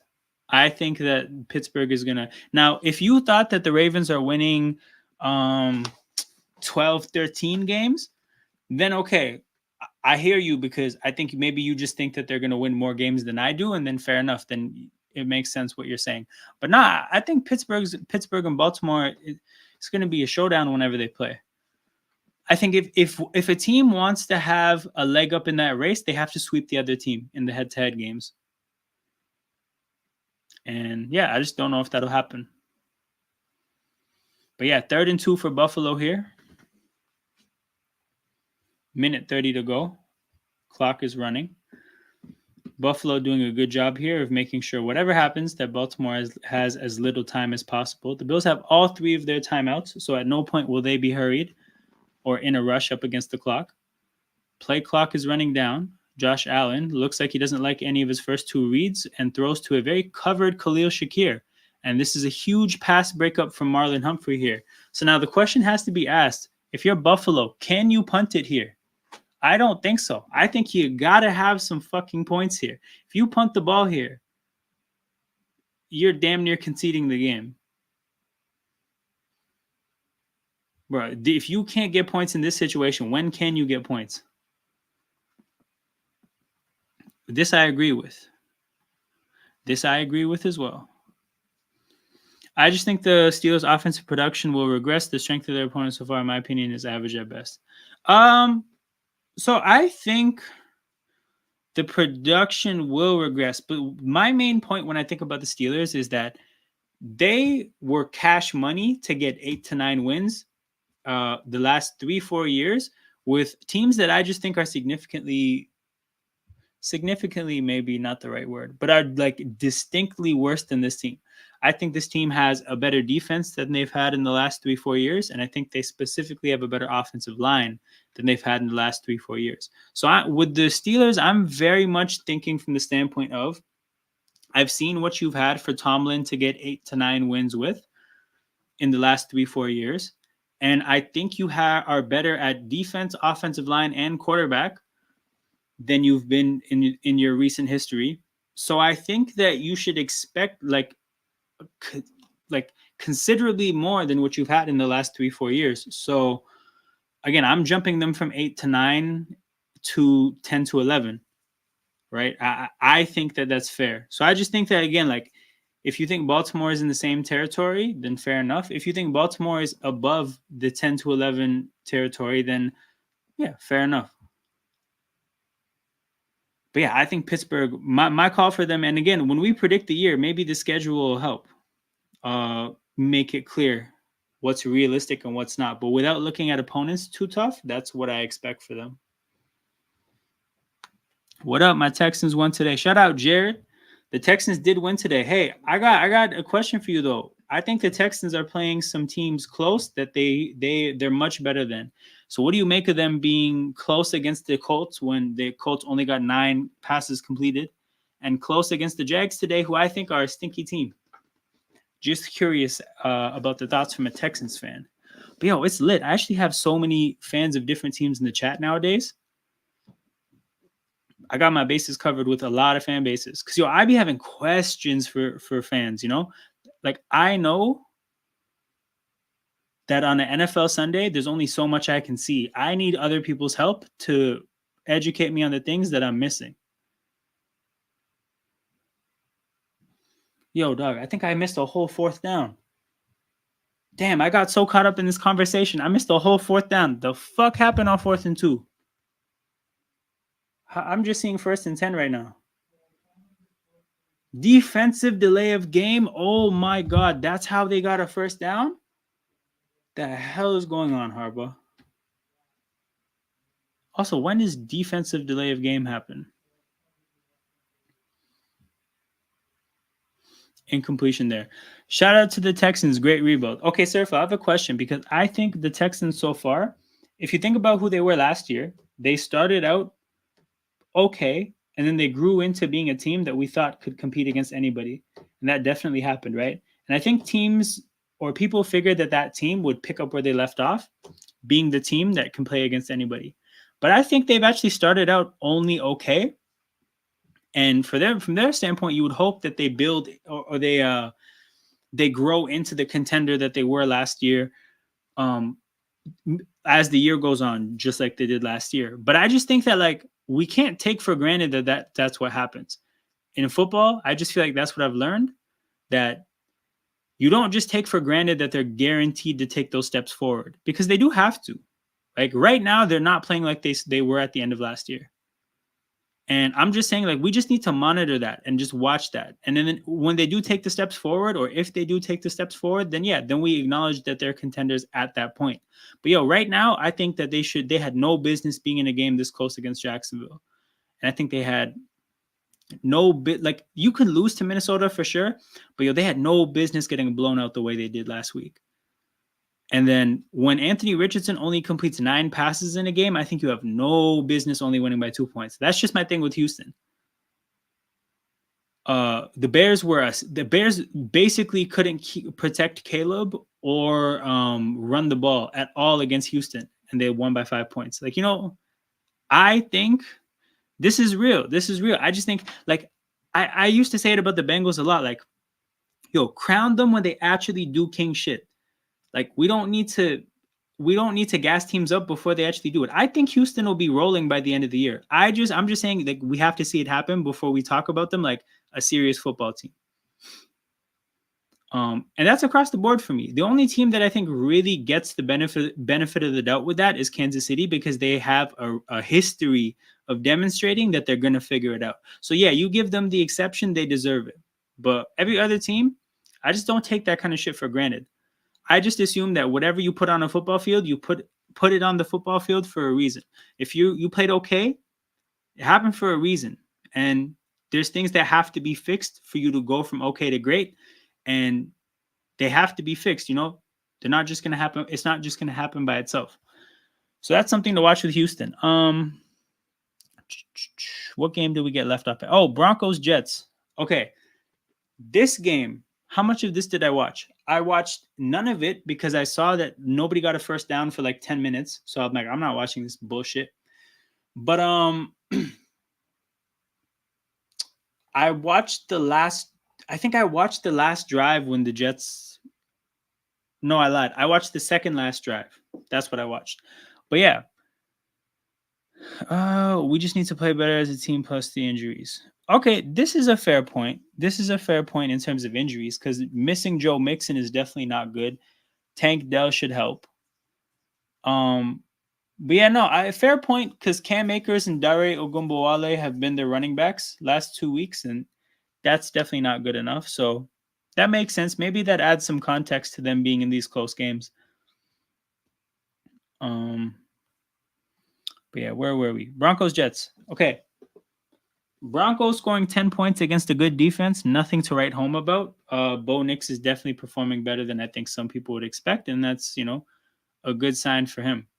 I already spoke about them, but I'll circle back and give you the highlights after this game. But yeah, Jets offense performing like that against Denver is really discouraging. That's really discouraging, I think. The Broncos just lost Alex Singleton to the year. Wait, dog, did he only have 60? I knew he didn't put up that much, but he only has 60? Oh my God, he only had 60 passing yards. I knew it was bad. I didn't know it was that bad. Okay, credit to Bo Nix for not turning the ball over, because that's a real thing. You don't turn the ball over against the Jets, you did a good thing. 60 yards is crazy. Bro, and Cortland Sutton had 60 passing yards. Oh my God, I did not know it was this bad. But yeah, see, this is a depressing game for the Jets. You have no business losing a game like this. You have no business losing a game like this. That is a discouraging sign for them. Offensively, they had a solid game against the Patriots. They underperformed against the Niners in week 1. I forget. Oh, Tennessee week 2. They benefited from Will Levis's stupidity. Sean Payton's short pass offense Perfect marriage with Bo Nix's Oregon. We don't throw the ball past like wide receiver screens. What a yo! I keep missing shit in this game. Baltimore has the ball. Yo, what? How?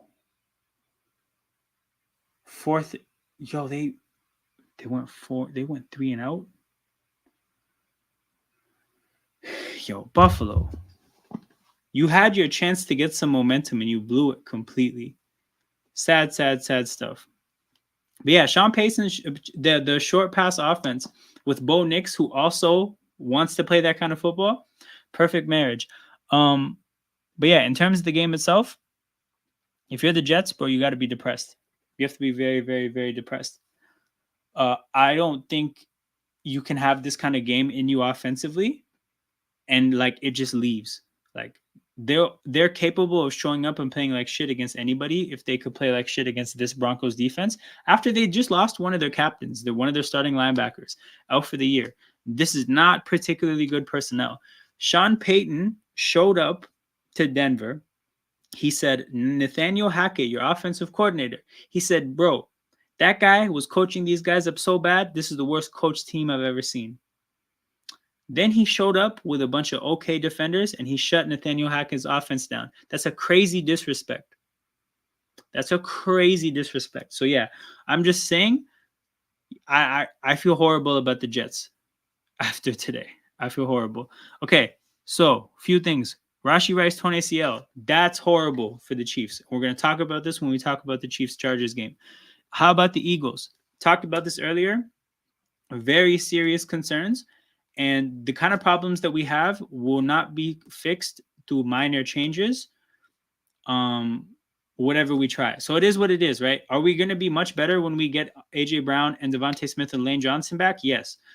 Does that mean that all of a sudden the problems that we see don't exist? No. We're just going to be better equipped to hide our problems. But our problems are not going away anytime soon. And yeah, me and Joel, the two Eagles fans that I think I talk like, the two Eagles fans that you're going to see on this platform are both pretty pessimistic about us being contenders. I think our potential for being contenders is cooked. It's done. How about Jaden Daniels today? He's rookie of the year. Yeah, I think he's definitely rookie of the year.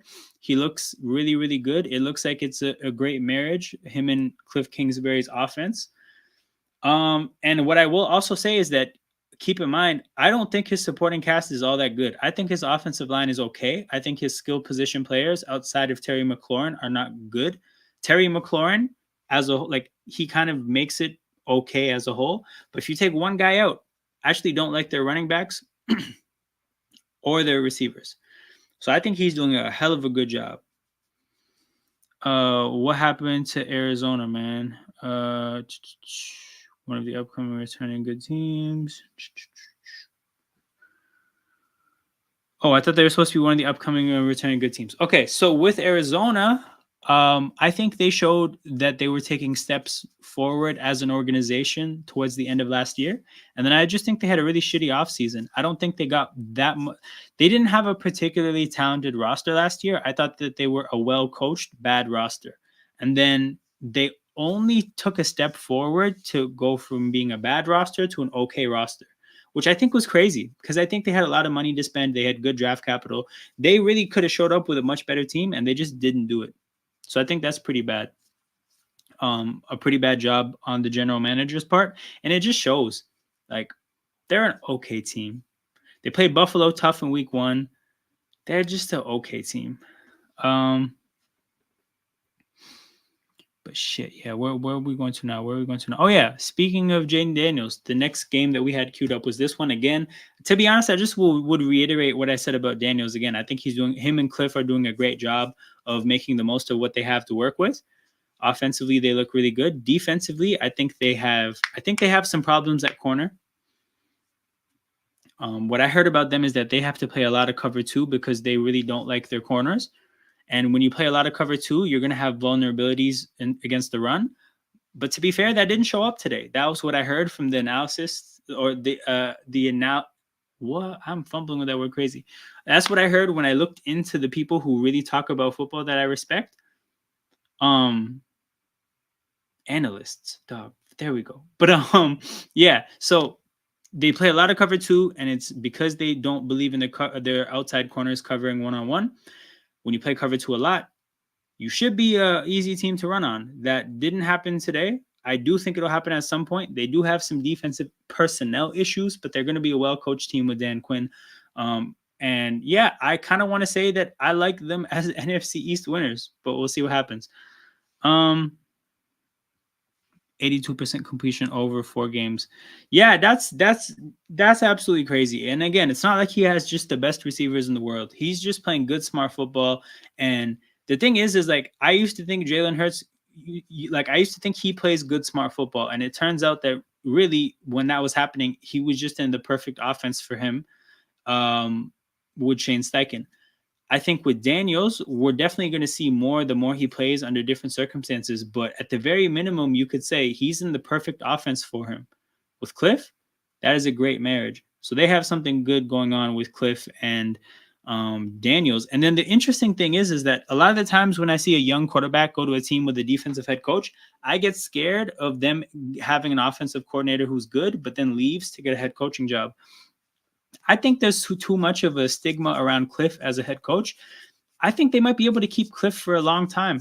So Washington is in a pretty unique situation where they could achieve some stability as a franchise. They haven't had that as long as I've been watching football. So yeah, that could be a new thing in the NFC East. But yeah, in terms of this game, honestly, I already got my points across. I talked about Daniels. I talked about the Commanders' defense. From the Cardinal side of things, yeah, I think it more shows my thoughts about them as an organization that I've said ever since the offseason, which is, yeah, you fumbled the offseason crazy. You did not get better as a team. You're an okay team, and you're gonna look like an okay team. And there was no reason for that to have to happen. You should have got much better on paper. Um, Okay, the next game, Patriots Niners. However, before I talk about that game, I'm just gonna take a quick break. We've been live for about an hour and a half. I'm gonna go get some water. My mouth's dry as fuck. And I'm gonna take a quick bathroom break and we're gonna be back. So I'm gonna give it about 4 minutes, 4 or 5 minutes, and we'll be back. You guys stay tuned or don't, or leave and come back. But point is, when I come back in 5 minutes, hope every single one of you is still here. So I'm gonna put up the "We will be live soon" screen, and I'll be right back, people.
All right. All right, let's see what the chat is saying. I agree. Only reason he still coaches because of his ring in Philly. Oh, we're talking about. To me, the Jags need to find a new head coach. Doug Peterson needs to go. This is true. Yeah, this is true. I talked about it earlier. He is very loyal to his assistant coaches. That got him fired in Philadelphia. He hired those same guys in Jacksonville. I think the coaching job hasn't been good. I think everybody's to blame. The management is to blame. They've grown too complacent with the team. The guy who runs the highest football guy in Jacksonville said that this is his best team ever. That shows you how delusional he is about those players. One of my issues with the team is that they've basically brought back the same team over and over again for 3 years now. It makes sense now why they did that, because they think it's really good. One, they're wrong. Two, even if you are a really good team, you can't bring back the same team over and over again in football. You just can't do that. That's not how this sport works. So, yeah, management bad, coaching bad, quarterback underperforming. It's not good in Jacksonville. Yeah, definitely that's part of the reason he's not looked at in a worse light. Quite a few coaches in the hot seat this year. 100% Nick Sirianni, Mike McCarthy, to name a few. There's a bunch. Oh, Zach Taylor. This is true. This is true. And then in those kind of situations too, like if somebody has to go coach your quarterback, it's always going to be coach. It's much easier to fire a coach and hire a new one when there's no salary cap for coaches, as opposed to getting rid of a highly paid quarterback and getting a new one. If he comes out this year and another no playoffs, either the third worst AFC no team, he might get cooked. This is true. This is true. Bears head coaches on the hot seat. Yeah, for sure. For sure. That guy has to be careful. But yeah, we only have a few games left to break down. This game is an 18-point game. So we're gonna finish off the games that are left to recap, and then we're gonna get into predicting the rest of the year, people. So Patriots Niners. Okay, about this game, I thought the 10-point spread was aggressive. I was wrong. This game ended up being a 17-point game. Patriots have fallen into who we think they are, and the Niners, they just had a routine good game. They're still missing McCaffrey. I don't know if they're going to get McCaffrey, but clearly their scheme is advantageous for running backs. I think a lot of people felt when they traded for McCaffrey, what was the point in doing that? Because you get good yardage from any running back you put behind that line not behind that line, because the line's not that good, but any running back you put in the system. Yeah, and Jordan Mason is doing his thing. Yeah, the Niners are kind of steady for who they are. I think their defense got exposed a little bit last week, and the Patriots aren't really well positioned to take advantage of it. But offensively, they still are what we know them as, which is a dynamic offense with a lot of different weapons.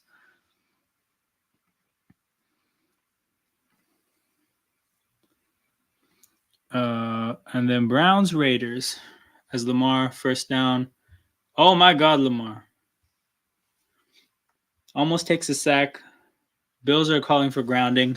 But yeah, first play of the game, Buffalo's defense, one of the better defensive plays they made, getting in the backfield so quickly. But yeah, Browns Raiders. This is a matchup of they actually gave him grounding. Okay, so the Bills defense doing their part to get off the field. We have Browns Raiders matchup of stinky organizations, stinky teams, terrible quarterback matchup. I have very minimal things to say about this game. I didn't watch any of it. Nobody could pay me enough to watch any of that game. And my takeaways is that I thought both these teams were a mess before the game, and I still think both these teams are a mess. So if you want in-depth Browns Raiders coverage, people, this is not the channel for you. And unfortunately, you need to find somebody else. 2nd and 24, pass to Justice Hill. Got about 4 yards. Ravens are going to get into 3rd and 20. And if they don't convert here, it's like, they had all the momentum offensively, all the momentum. And then the Lamar Jackson fumble may have just killed it single-handedly. Browns are the worst organization in football. I do you one better. They might be one of the worst organizations in sports. Period. They are a mess. That's a complete mess. That's one of the best games of football I've seen in a while. Oh, true. Georgia, Alabama. Damn, Zay Flowers could have come up with a sideline catch for the first down there. Just couldn't bring it down. How about the Georgia Alabama game? I missed all of it. I didn't watch any of the game. I saw that it was a blowout, so I was out. And then I saw it was a blowout, and I'm like, okay, I'm not missing anything. I don't need to rush back to get in front of the TV. And then I saw that it actually had a good ending, and I was like, shit, should have watched. But I wish I did. You can let me know if there's anything, any takeaways that you have. But yeah, I'm upset I missed that organization.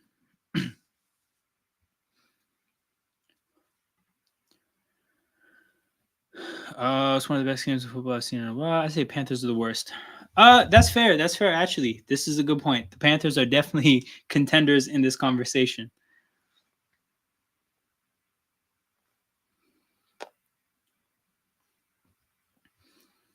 Yeah, the Browns do have a more awful history. But yeah, in terms of just recently, like last 2-3 years, it's a hell of a back and forth between those two teams. So the only game we have left is Chiefs Chargers. So the big takeaway here is that Rashee Rice is out for the year. This Ryan Williams kid is a bona fide star. Oh, I heard he's 17. And did you guys see what he changed his Instagram profile to? That's actually one of the most savage things ever. The Instagram thing he did, that's the best Instagram. I'll say this. What Ryan Williams did on Instagram is the best Instagram shenanigan in the history of sports. A lot of people in sports have done shenanigans on Instagrams. We've seen a lot of crazy stories. We've seen a lot of picture deletions. We've seen some bio changes. That's the best Instagram shenanigan ever. And yeah, if you guys don't know in the chat what I'm talking about, let me know and I'll explain it to you. Actually, let me know and I'll try to find evidence. Let me see if I can find an article or something about it.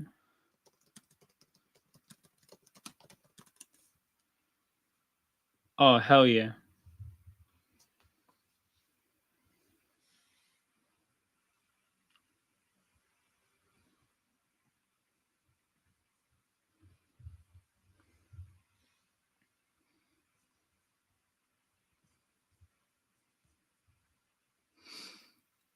Browns need to find a better QB. But yeah, in this game,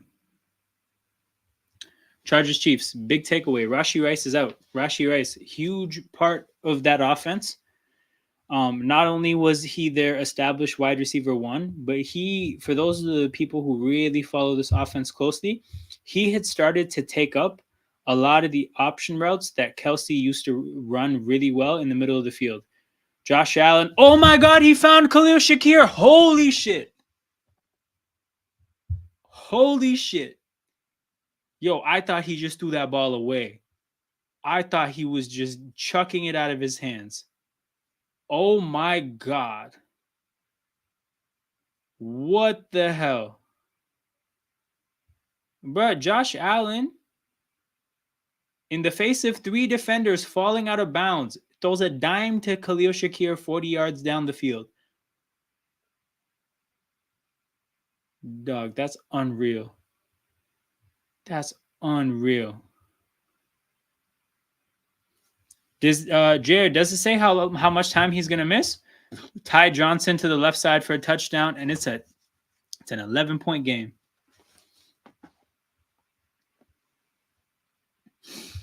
The momentum change that Lamar fumble was, man, you can't have that. You cannot have that.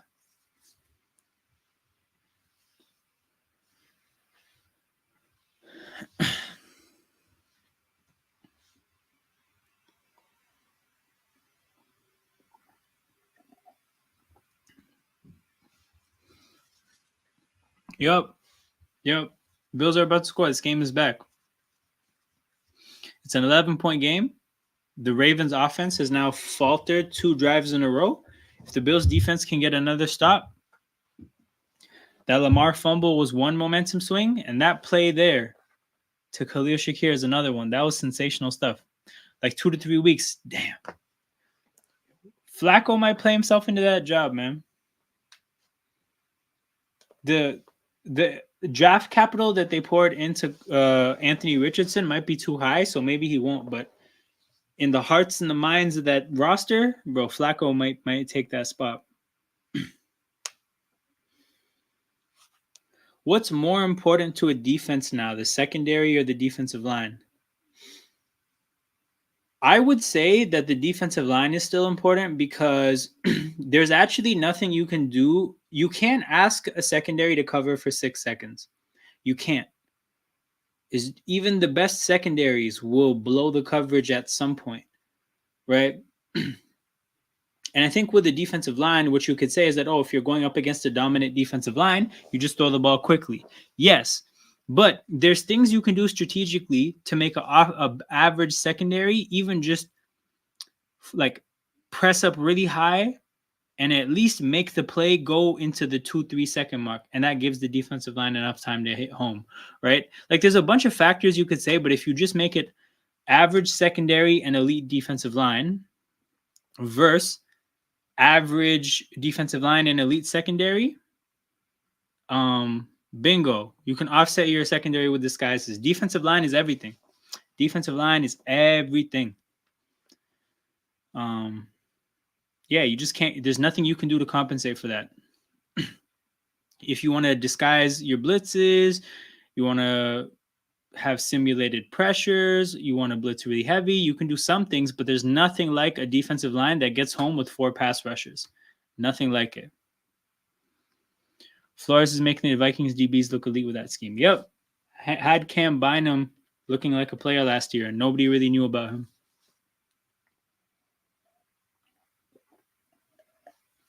And the Vikings secondary, they had issues this offseason. Obviously lost 2 players, one to an injury, one to a tragic accident, right? So before a ball was even snapped, they had numbers issues. And they signed Stephon Gilmore, and it looks like they figured it out.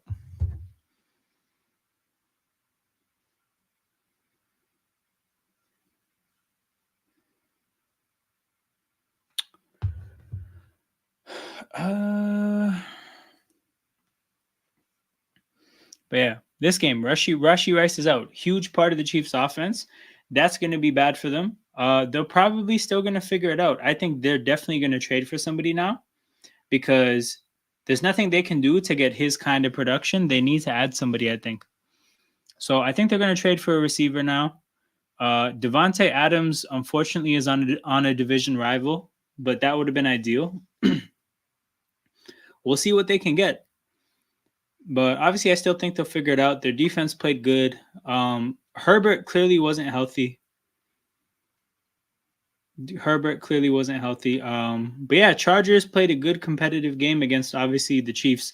A 3-0 team. A 3-0 team that's not really playing up to their highest level.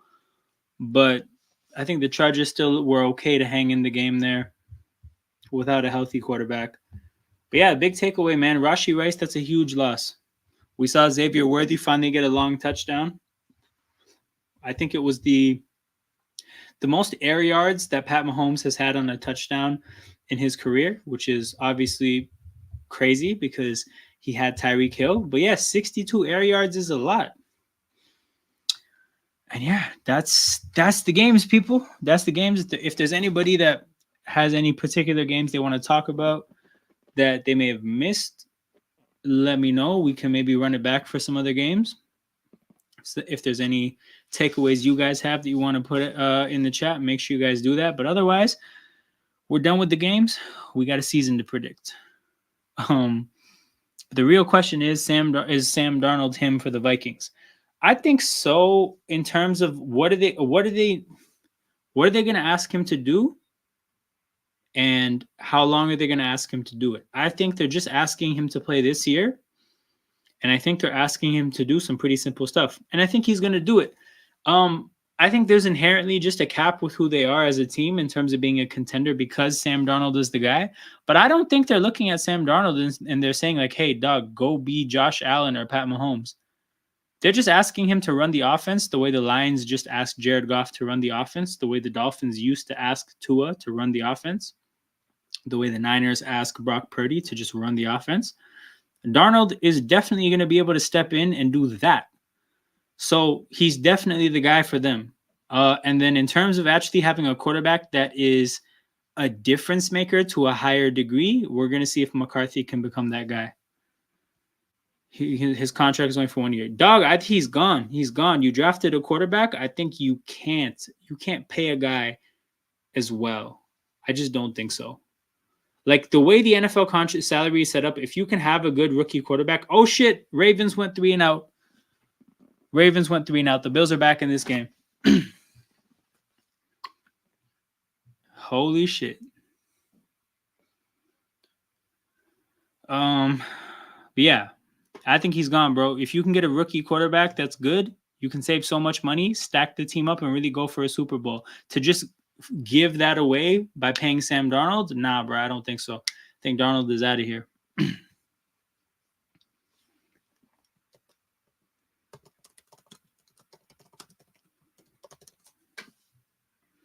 It's that time, people. It's that time. Looks like your ad blocker is on. Continue without supporting. Fuck out of here. Yes, reset.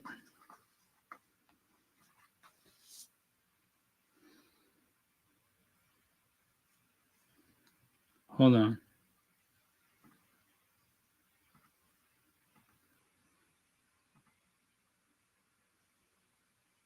Does it not know what happened this week? This is ass. Okay, I'll have to fill this in. Last week is completely filled out? Yep.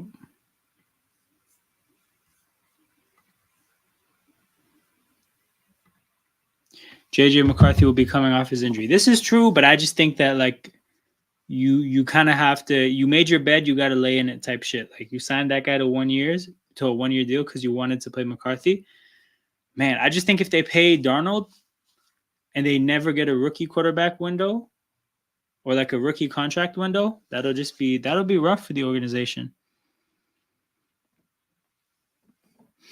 Oh, your hate watch, King. Your hate watch just got significantly, better. Facts, that was mismanaged. Yeah, bro. Like you could have signed Darnold to a 2-year deal. It could have happened, but 1 year deal. You only wanted him for 1 year. Injury is always a risk.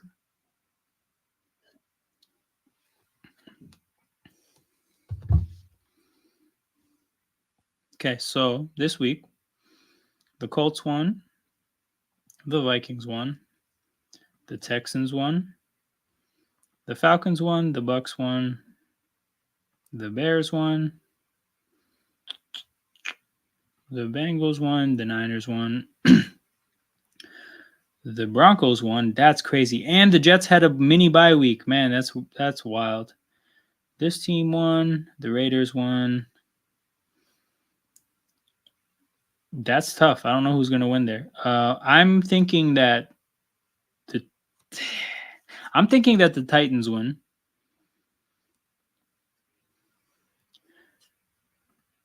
This game looks like it's turning, so I'm just going to... do I want to give it to Buffalo? I don't know. Let me pick these other two games, then I'll see. Washington won. I think Detroit's going to win. And Dallas won. Who picks up Darnold? Who picks up Darnold? I think some team in the... Maybe the Raiders? Maybe the Titans? Maybe the Giants? I don't know. Oh, this is a shout. This is a shout. If the Dolphins can pay a second quarterback, Darnold would be like... He's playing in a scheme that has parallels to what the Dolphins would ask him to do. Josh Allen throws the ball out. You know what? I'll just pick Ravens for this game. All right, week 5, next week. Bills and Texans. I think the way the Texans have been playing, I think they dropped the game to the Bills. I also have the Bills coming off a loss. So I think the Bills win there. Colts and Jaguars. Flacco, baby, Flacco. Bengals, Ravens. Give me the Ravens.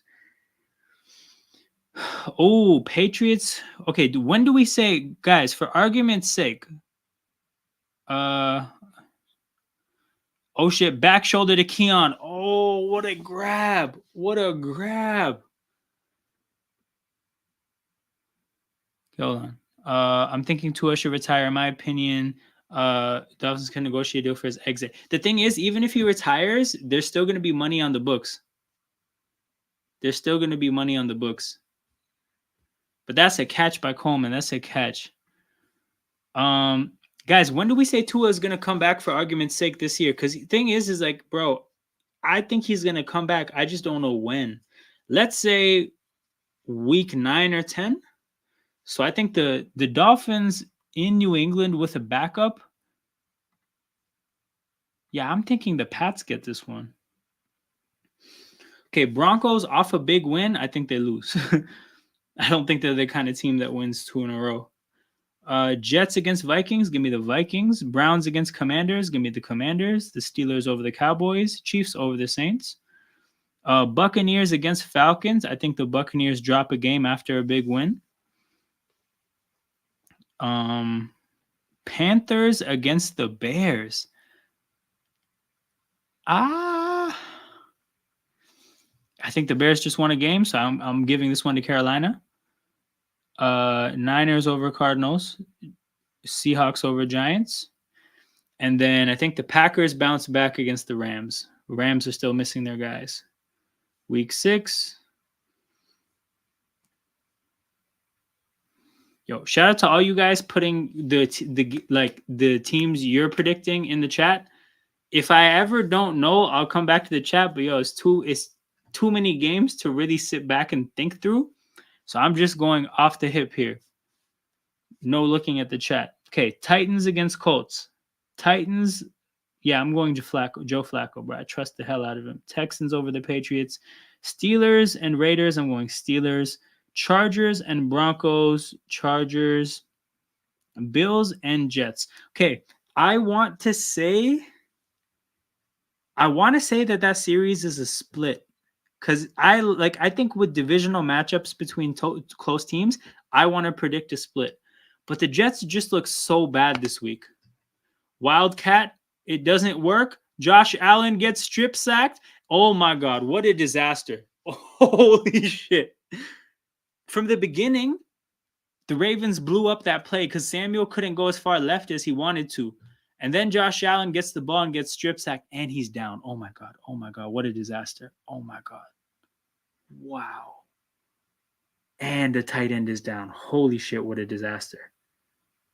What are they calling? Van Noy fucked up Samuel and Josh Allen. Oh my God. Single-handedly wrecked the play.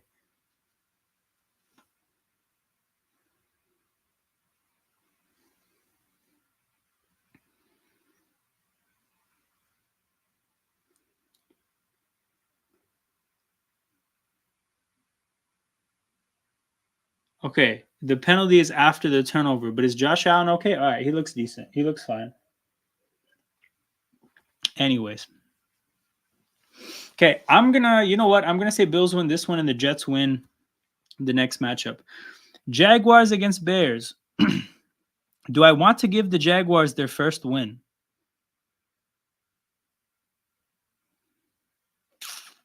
You know what? I do. I think I just gave the Bears a win, so I'll give the Jags this one. Ravens against Commanders. Ravens. Browns and Eagles. I got the Browns winning off I got the Eagles winning off a bye week. Bengals against Giants. Okay, the Bengals can get this one. Niners and Seahawks. You know what? I want to go home and home in this divisional matchup. Cardinals against Packers. Packers.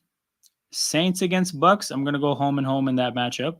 Lions, I'm going to say beating the Cowboys. and then Falcons over the Panthers. Okay, so I think I have the Falcons winning 3 games in a row, so I got to give them an L now. Okay, Jaguars and Patriots. I'm going to go Jags. Colts over the Dolphins. Bills over the Titans. Between these two teams, Battle of Ohio, I'm going home and home. Jets against Steelers. Now, did I give the Jets a... No, I gave them a loss last week, right? Okay, what is the Steelers record? I got the Steelers at 5-1, and I got the Jets at 2-4.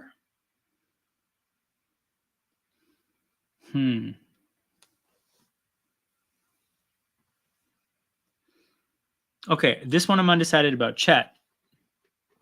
I missed the snap. Chat, what are we saying about this matchup? Fuck, I gotta get these comments off the screen. Jets against Steelers. Oh yeah, I'm just seeing the play here.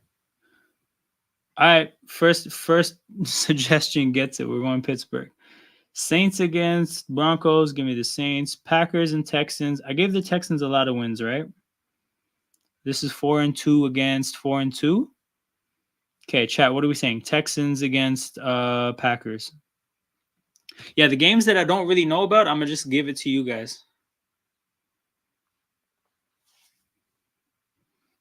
Bet. Okay, first one is Packers. Let's go. Raiders against Rams. I'll say the Rams are healthier by now. They're off a bye week. Give me the Rams. Chiefs against Niners. Nah. You know what? The Chiefs lost to the Eagles last year. Give the Niners the win in the Super Bowl rematch. They're also 3-3 at this point, so a loss would have put them at 3-4. Chiefs got to get a loss. They were 5-0, so I'll give the Niners the win there. Ravens over the Bucks. Chargers over the Cardinals, Eagles over the Giants, Falcons and Seahawks. Give me the Seahawks off the mini bye. Vikings and Lions. What are the records here? This is 5-0 against 4-1. I'm gonna go home and home with this matchup. So the Vikings get this one, and then Panthers against Commanders. We're going Commanders there. Off to week 8. 3rd and 7 in the game, real quick. Let's watch this third down.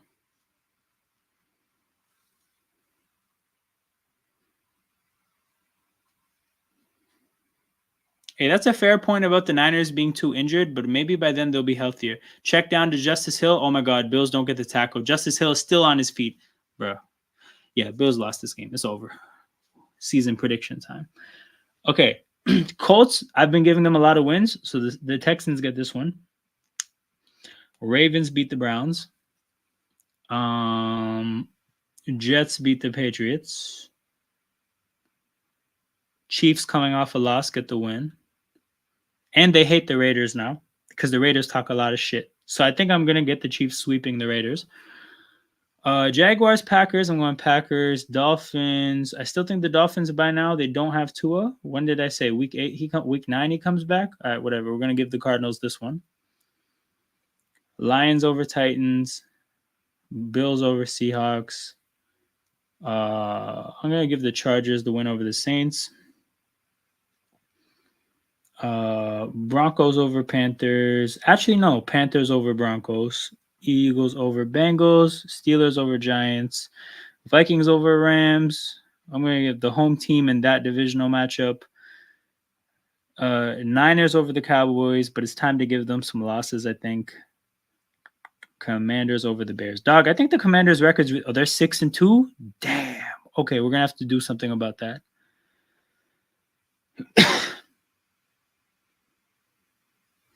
I lied. They're going to be 7-2. They play the Giants the next week. And their schedule hasn't been hard either. Okay, cool thing about this website. I can click the Commanders, and I could say, look, here's the games that I'm giving them. I'm giving them wins against Cleveland, the Panthers, and the Bears. Those are really likely. Yeah, the Commanders are going to have a great record. They have an easy schedule. Okay. Jets and Texans. What are you guys saying? Jets and Texans. There goes my hate watch. Yeah, the hate watch is done, people. The hate watch is done. We're just predicting the year. Okay, Houston. Dope. Titans over Patriots. Bills.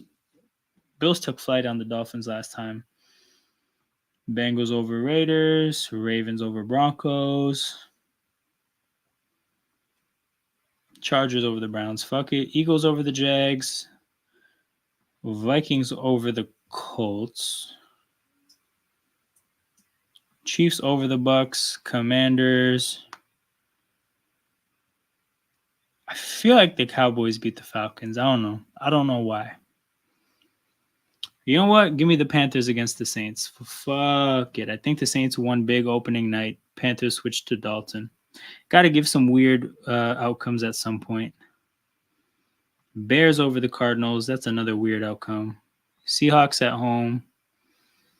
And then Packers Lions. I'll let you guys pick Packers Lions.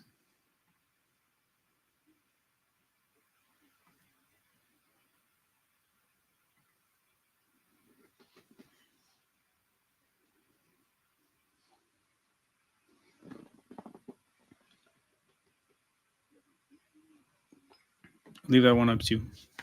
Lions? Let's go. Okay, check in on the standings. In the NFC, people, we got the 8-0 Vikings in the 1 seed. Then we got 7-2 Commanders and Seahawks in the 3 and 4 spots. We got a 4-5 NFC South winner so far, and then we got a 6-3 7 seed. But then if you look at the competition so far, you got the Niners at 5-3 in the AC, but then a crazy fall off. So it looks like the wild card hunt it's pretty tight, but there's 4 teams competing for 3. Damn, the AFC South sucks. Yeah, for real. And then you go to the AFC, we got a bunch of teams with only 1 loss. Got the 8-1 Bills, 7-1 Chiefs, 7-1 Steelers, 6-3, 7-2, 7-2. Yo, there's a bunch of teams with really good records. And then there's no wild card race because the number 1 team outside of the wild card spot is at 3-6. So far, the wild card races are pretty dead. But I think it's as a NFL football knower, I know that that's going to tighten up at some point. So we're going to figure this out. All right. Was that not one convincing team this season? It's true. That's a really good point, bro. And when we do playoff landscaping this week, that is something that's going to come up, especially in the NFC. I actually want to say that there's not one team in the NFC that I'm absolutely certain is going to make the playoffs because of how many different teams. Actually, I lied. I'm going to probably put Minnesota in that tier. But what I'm saying is that the numbers game is so tight, it's so crazy that if you're not guaranteed to win the division, I technically can't say that I'm sure you're going to make the playoffs because you could slip. That being said, Minnesota is just too good. Like, I'm sure that even if they don't win the division, they'll get a wild card spot. But yeah, the NFC's fucked. NFC's fucked. Anyway, this is an 18-point game. I got a season to predict.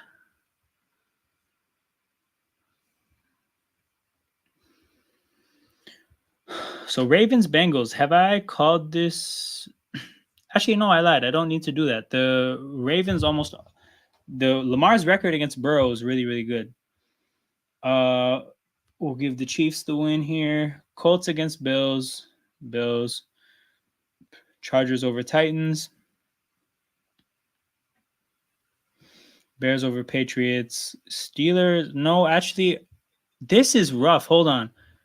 Guys, this matchup, by the way, is 7-1 against 7-2. Steelers Commanders is 7-1 against 7-2. So I'm gonna let the chat decide this, except for King K, because I know he's already gonna say Steelers. But the chat, I'm gonna let this one.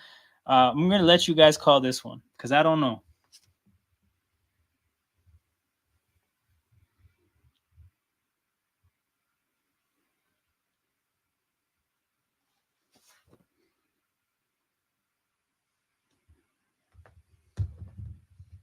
Yo, Steelers at Washington versus Washington probably is gonna be good.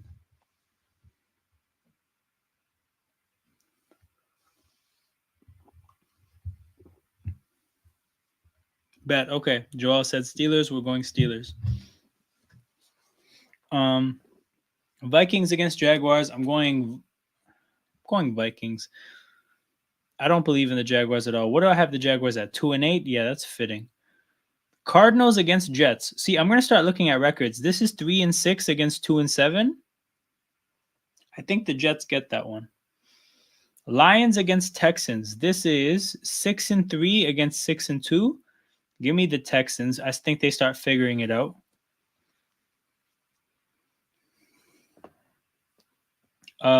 Dolphins against Rams.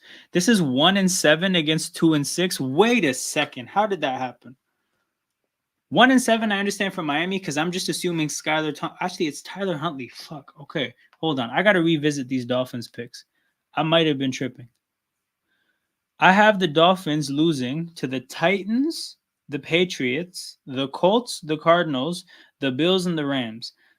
I should revisit, I think, the Patriots. I think Tyler Huntley gets the win. Okay. I don't want to change anything else, though. Okay.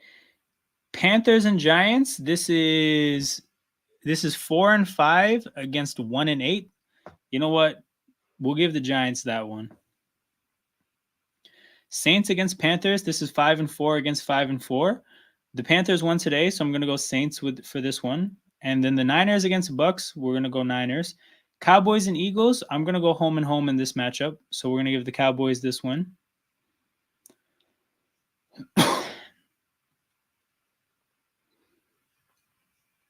Okay, Dolphins against Raiders.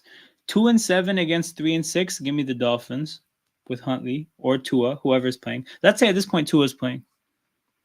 The Cowboys aren't good at home though. Fair enough, but bro, the Eagles I don't think are good in general. So I don't know. Maybe I'm being harsh, but I don't think the Eagles are going to sweep the Cowboys. But that is fair though. The Cowboys have been shit at home. Steelers and Ravens. I'm going home and home in this matchup. Bengals and Chargers. This is 3-7 against 7-2. You know what? Do I want to give the Bengals a win off a mini bye? Yeah, I do. I'll give the Bengals this one.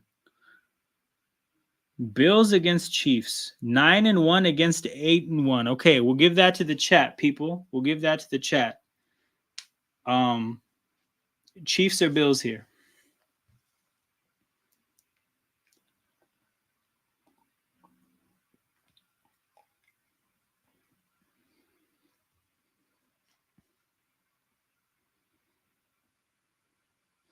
Surfel says Bills at home. Let's do it. Jets against Colts. This is 4-6 against, where are the Colts? 5-5. Let's just say the Jets get this one at home. Titans against Vikings. This is 9-0 against 2-7. Is this the trap game? Surfel, is this the trap game for Minnesota?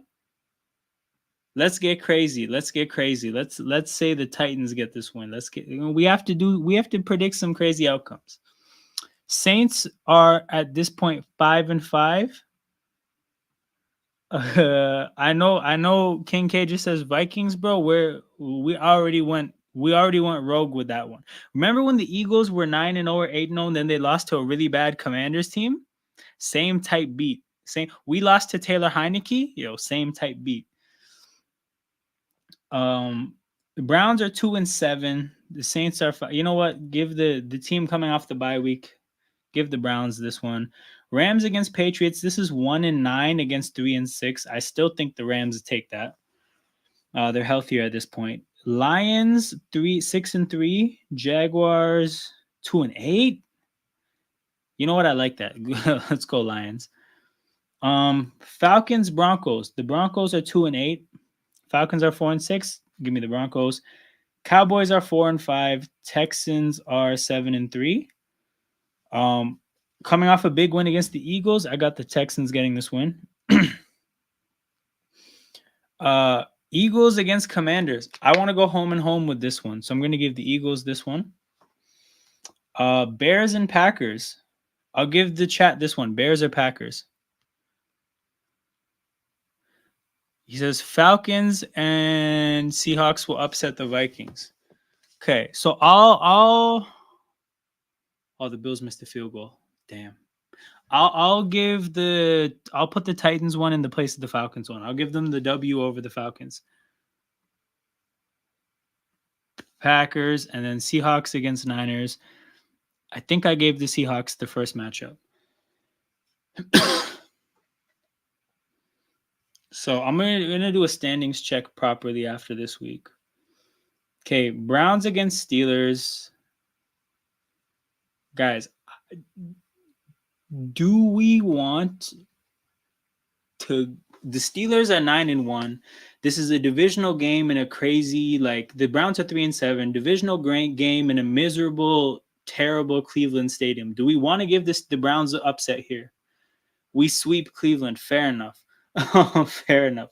Okay, the Titans, after coming off their Super Bowl, a huge win against the undefeated Vikings, they get smoked by Houston. Dolphins against Patriots. Okay, Dolphins get this one.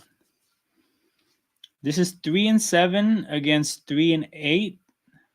We'll give the Raiders this one at home. Chargers against Ravens. The matchup is 7-3 against 8-3. Oh, this is the Harbaugh. All right, guys, Harbaugh. What are we saying? Ravens, Chargers. 7-3 against 8-3.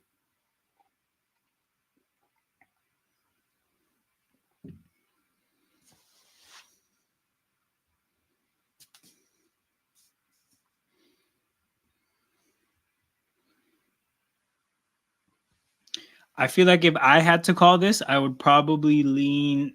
I think I gave the Chargers a win against somebody that I shouldn't have, so I'd want to go Ravens. Okay, we're going Ravens. Lions against Colts. This Colts team is 5-6. The Lions are 7-3. I want to give the Colts a win here. Chiefs against Panthers. Don't fucking kill me. Vikings bounce back after a loss. Bucks against Giants. Giants are what, 2-8? The Bucks are 4-6. I'll give the Bucks the win here. Commanders get the win after a loss to Philly. Seahawks against Cardinals.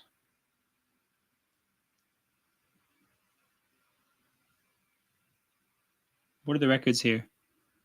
2-8 against 7-3. Okay. I'm going to give the Cardinals. They're off the bye, but I got to make sure that I give Seattle the other one then. Niners against Packers. This is 7-3 against 7-3. Oh, they play. You know what? Green Bay at the end of the year. What is this? November? Give me Green Bay. Brock Purdy falters in the cold. And then Eagles against Rams. Eagles against Rams. I'm going Rams. I think the Eagles mess up. Because again, I have my concerns. They're 7-3. You know, they got to get a loss. The Rams are healthy at that point. They're rolling. Okay, right. We had the Chiefs sweeping the Raiders. Patriots against Colts. That's a matchup between 6-6 and 1-11. I don't want to give the Patriots a win yet, so Colts get the win here. Bengals against Steelers. Let me see what happened in the first matchup. Has there been a first matchup? No, this is the first matchup. What do we want to do with this, people? Do we want to give a sweep to one of these teams? Do we want to call it even? What are you guys saying?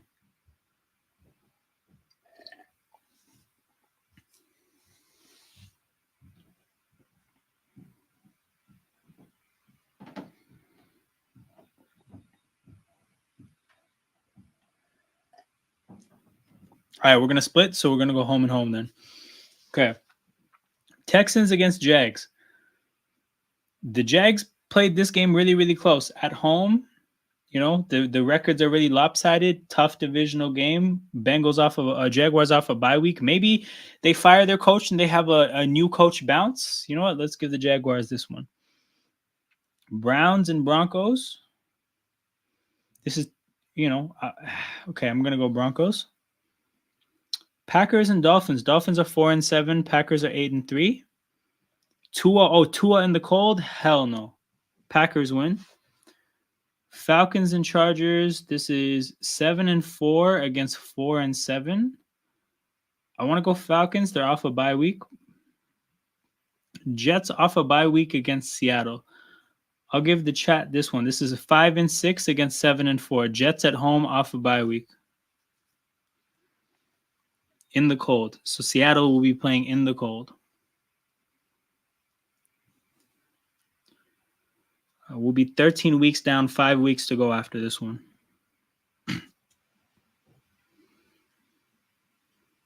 Jets. Surfel says Jets. Let's go. I always go with the first one in the chat. Commanders against Titans. Commanders are 8-4. That's not too good to get a loss. So you know what, Titans, you don't get another crazy upset. Ravens over Eagles. Bills against the Niners. Bills are 10-1. I gave the Niners a win over the Chiefs. I have them winning a lot of games here. I really...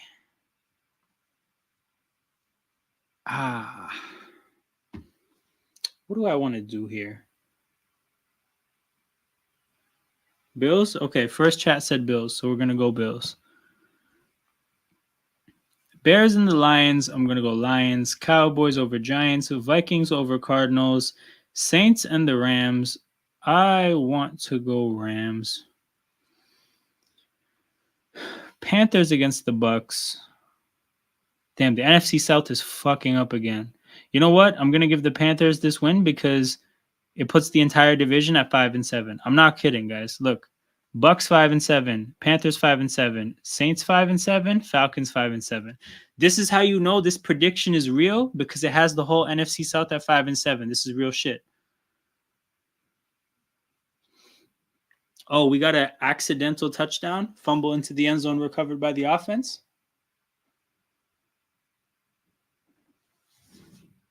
Yeah, this game is 100% Jover.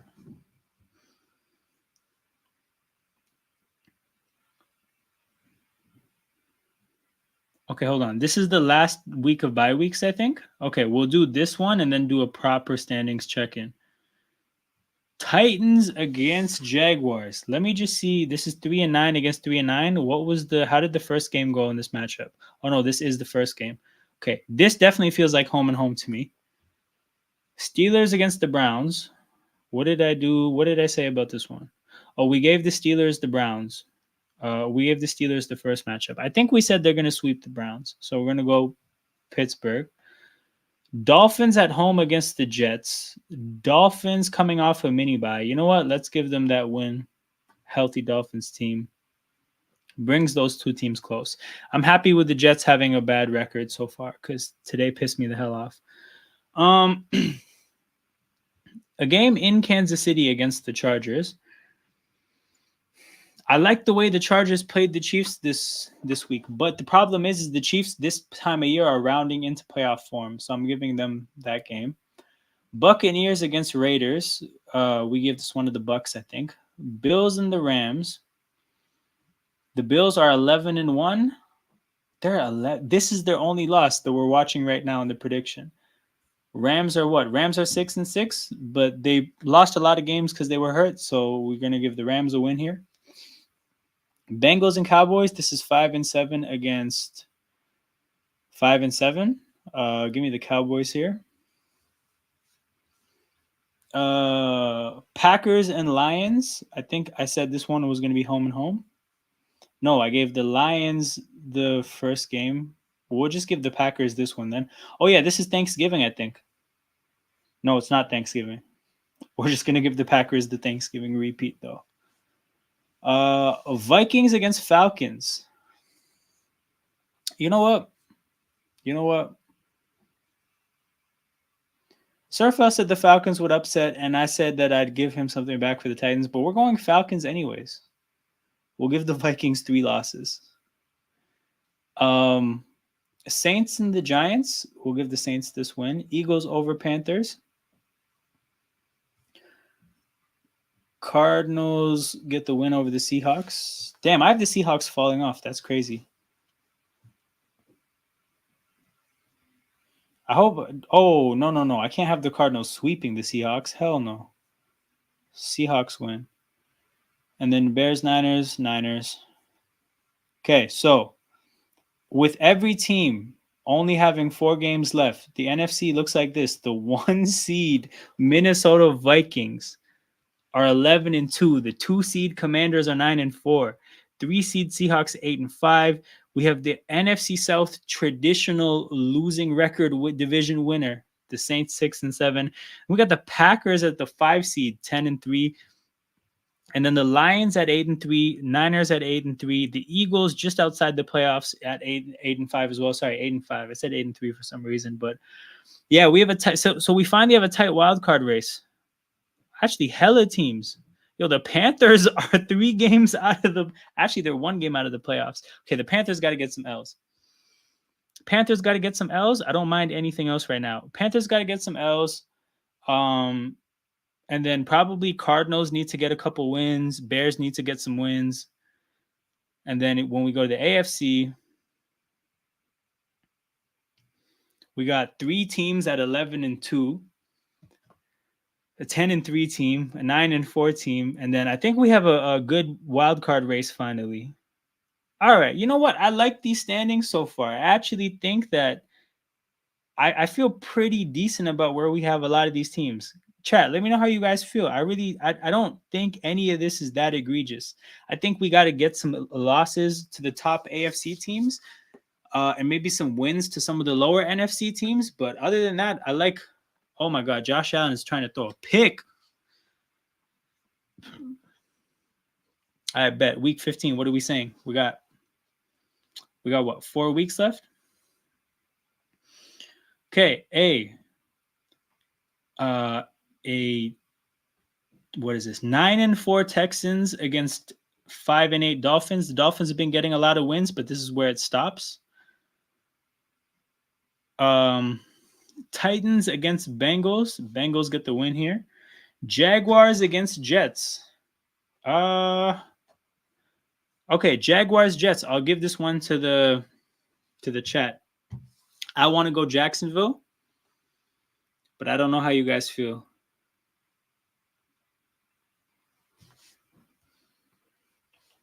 Jets. Chiefs over the Browns. Colts over the Broncos. Ravens over the Giants. Chargers over the Bucks. Patriots and Cardinals. Cardinals over the Patriots. Bills and the Lions. Lions coming off a mini bye. Do we want to give the Lions a win over Buffalo? I kind of do. Philadelphia against Pittsburgh. I'll give this one to the chat, except King K. Because, yeah, you know what? I'm the Eagles fan. He's the Steelers fan. Let's leave it to the neutrals. I kind of want to pick Steelers, but I don't know if I'm being overly harsh on the Eagles right now.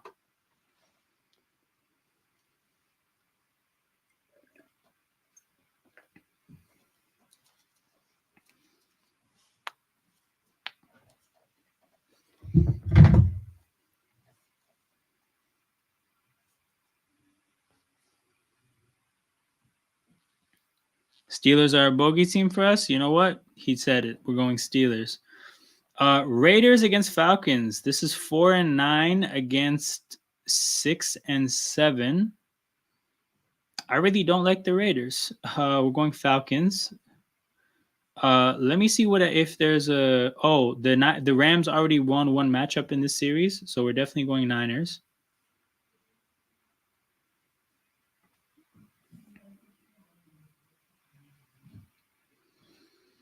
You know what? Commanders drop a game in the Superdome. You know, fierce atmosphere. 1 second. Okay. Sorry, I just had to do something on my phone. Cowboys over Panthers. Seahawks Packers. This is 8-5 against 10-3. I think Seahawks get this is end of the year. The Seahawks are competitive. Home field advantage, not home field advantage, like a home field. Well, it is a home field advantage. Sunday, I don't. Is this a night game by any chance? I don't know, but I'm gonna give the Seahawks the win. And Vikings Bears. Did this matchup happen already?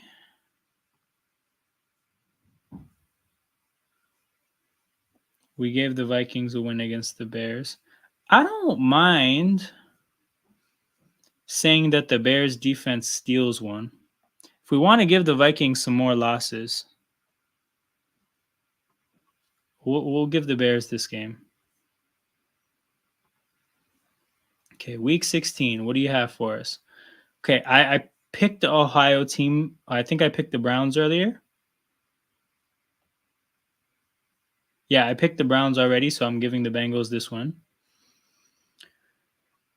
Texans and Chiefs. You guys want to pick the Texans? I kind of like picking the Texans here. I think I like picking Houston here. Texans, let's go.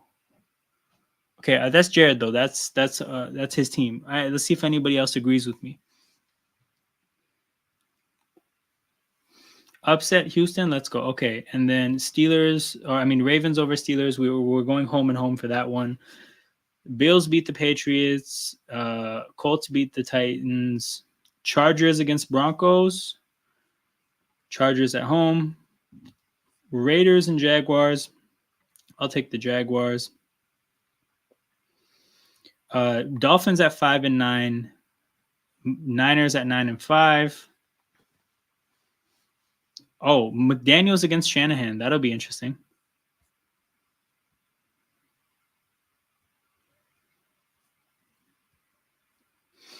Okay, Rams and Jets. How do I feel about that? Let me see the records.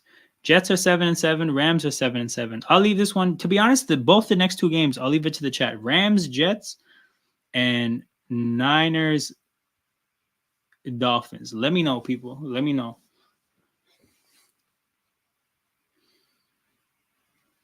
I'm conflicted on both. Both the road teams are coming off mini buys. You guys see that red house there? That red house means mini buy. So they played on Thursday the week before. Down the stretch, a little bit of extra rest can definitely help. If I had to call these ones, I think I would go Niners and Rams.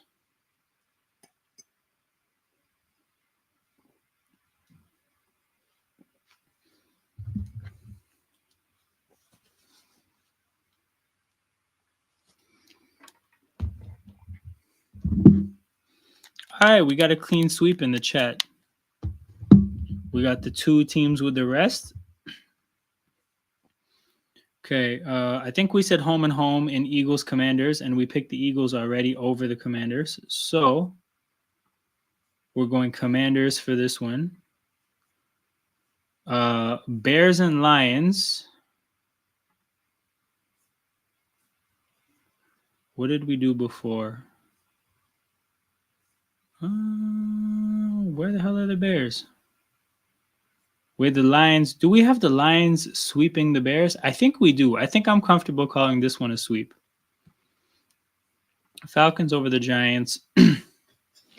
I think the Panthers actually have too many wins at this point, so I'm going to go Cardinals here. Seahawks and Vikings. We'll go Seattle, but it's time to get Seattle some losses from this point onwards. Dallas at 7-7 against the Bucks. I want to go Bucks to get them their 7th win. Packers and Saints in Lambeau. Give me the Packers.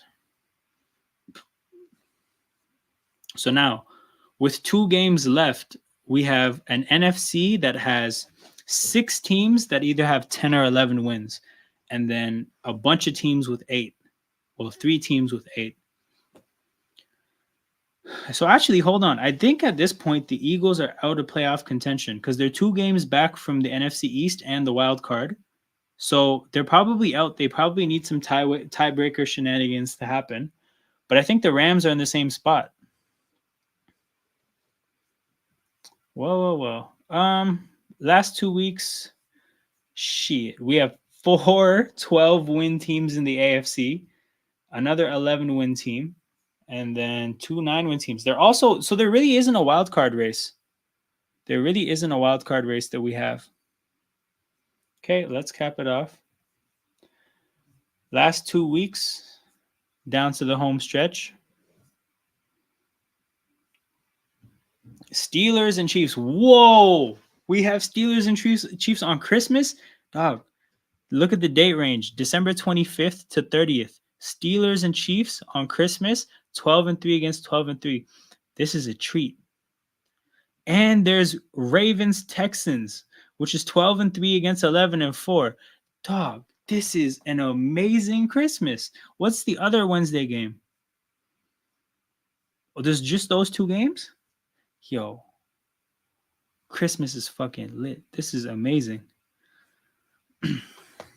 Okay, Steelers and Chiefs. Ravens and Houston. Okay, I feel like Houston, they lost to the Ravens week 1 last year. They lost to the Ravens in the playoffs. I don't think they lose to the Ravens 3 times in 16 months. I don't think that happens. So I'm going Houston, and I'm going Kansas City. Bengals against Broncos. Not that this game matters, but I'm going to give it to the Bengals. Chargers against Patriots. Do the Patriots get a second win? No. The Chargers get another win here. Jaguars against Titans. Let me see I'll just pick the opposite of the first matchup. Jaguars, Texans, or Titans. Okay, the Titans got the first win, so the Jaguars get this one.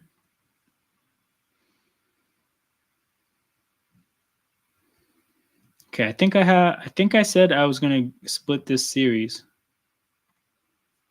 If I'm gonna split, okay, what do you guys think?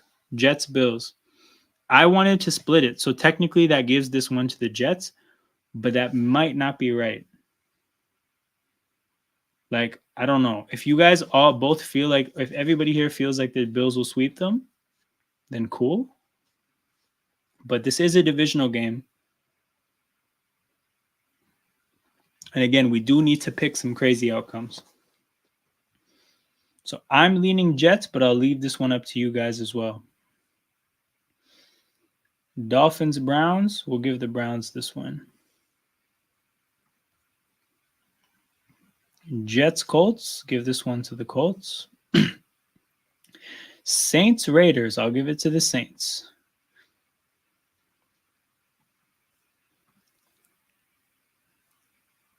But to split Jets. You know what? Like, in terms of switching who wins which game, doesn't really matter in the grand scheme of things. We get to the same records anyway.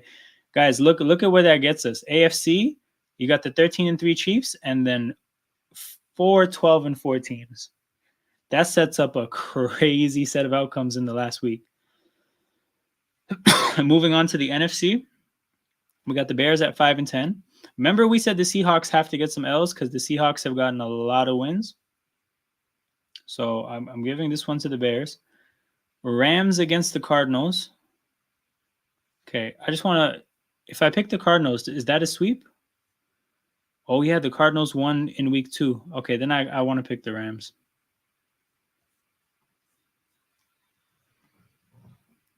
Commanders against Falcons. 2 playoff teams.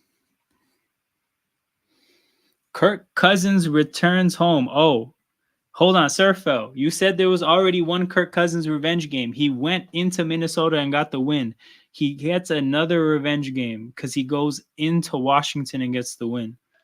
Dan Quinn also going up against his former team, but he gets the L. Okay. Vikings, Packers, a repeat of today. And coincidentally, 2 11-4 teams. Guys, this week is amazing. Between the 2 Christmas games, and we get 11-4 Packers against Vikings. This is a sensational week.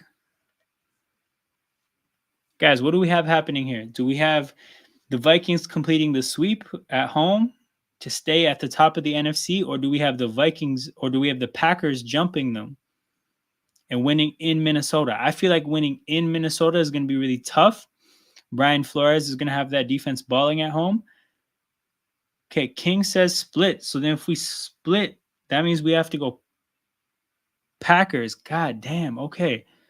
Vikings have to regress at some point. So the Packers are the 1 seed in the NFC. What the hell? Bucks over here. Eagles get the win here. Lions, Niners. This is a pretty big matchup as well. Oh, this is a repeat of the NFC championship game. Okay, give me the Lions, bro. Quietly, they hoop in San Fran. Okay, last week of the year. So let's knock out the games that have no impact on anything. So the Chargers are playing for their playoff lives. That has an impact. Chiefs are playing for seeding. Texans are playing for seeding. Jaguars, Colts has impact. This has an impact. This has an impact. Yo, don't kill me. Every game has an impact. No, this is the one game that has no impact. Dolphins and Jets. So you know what? I'm gonna give this one to the team with the worst record. So every game in the AFC has some type of playoff implication. This is a sensational prediction. Okay. So I think the Rams, oh yeah, they beat the Niners. So they have an outside chance at making the playoffs through the wild card spot. But they need the Cardinals to beat the Niners. That's really tough. But the Rams have an outside shot. I think the Eagles have an outside shot too if they can if the Cowboys beat the Commanders and then they beat the Giants.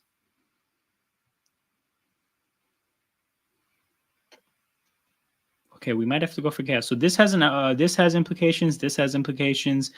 Packers obviously have implications. This has implications. Saints.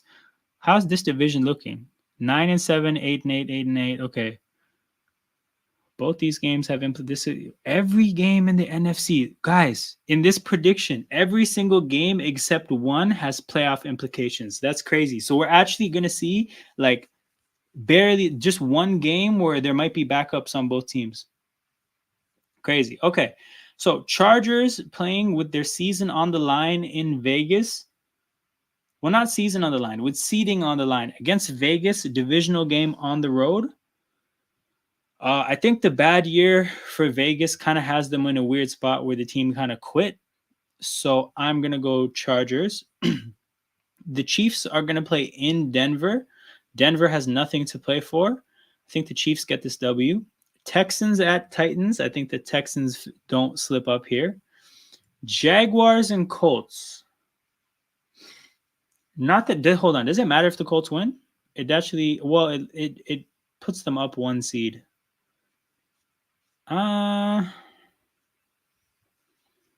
We got to go for some chaos here. I think we have to go for some chaos. Do I want to pick the Jaguars winning? You know what? Screw it. Steelers at Bengals. I think, did we give the Bengals this win? Yeah, we gave the Bengals the first win. They cannot get the sweep. So Steelers win this one. Browns and Ravens. I think the Ravens win this one. I just want to see if what did we do with the first matchup? We had the Ravens winning. I think we can call the Ravens sweep. And then the Bills beat the Patriots. So the Patriots finished 1-16, get the number 1 overall pick. But this is the final standings from the AFC. Whoa, what the hell did I just do? No. Wait, did that erase the picks? No, it didn't. Thank God. Oh, it just erased 1. Okay, this is the final AFC standings. So we're going to get Bills, Colts in the wild card, Texans, Chargers, and holy shit, we get Ravens, Steelers in the playoffs. We had them splitting home and home, the regular season series, and then we get them in the playoffs. That's amazing. Okay, that's pretty dope. Let's get to the NFC.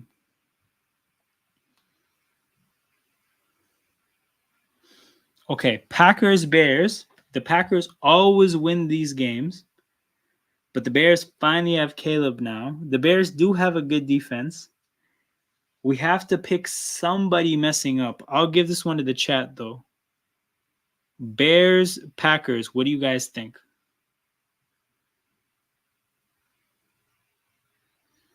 What are you guys saying?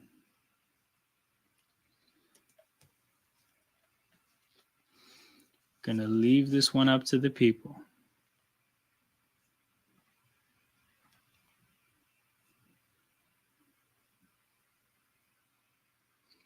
If someone has to mess up, it'll be Seattle. Packers? Okay. So Packers, I do not have the Cardinals beating the Niners.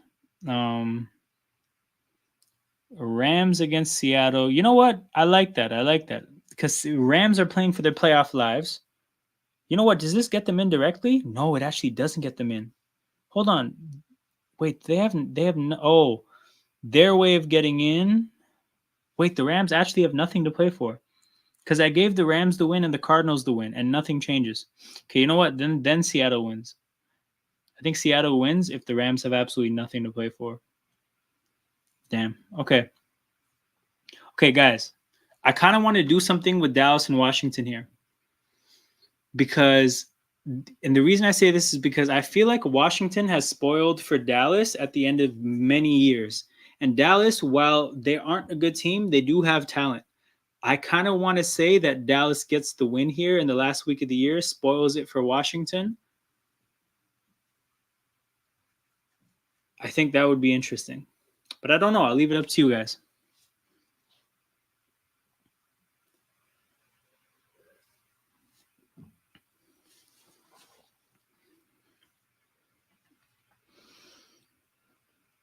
In terms of Bucks against Saints, I'm just going to go the Saints. I had the Saints winning the first one, so I'm going to go Bucks for this one.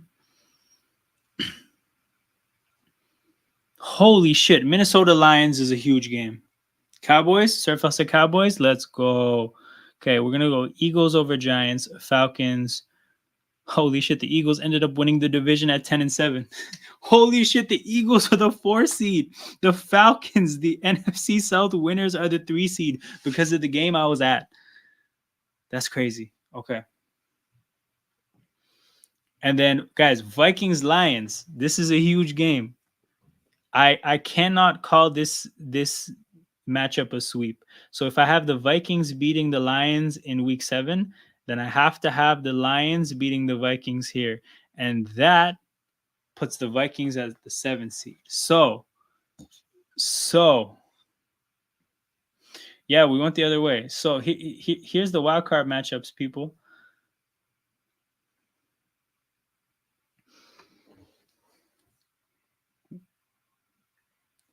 Okay, guys, I think for these wildcard matchups, I'm definitely going Lions and Vikings for me personally, right? Do you guys want to do something? Do you guys want to do something with this Commanders Seahawks game? Because we have the Seahawks as the 2 seed, but I don't really fuck with them like that. That being said, I think the Commanders winning a playoff game might be a bit much. But actually, like, I'm not a fan of either of those teams here.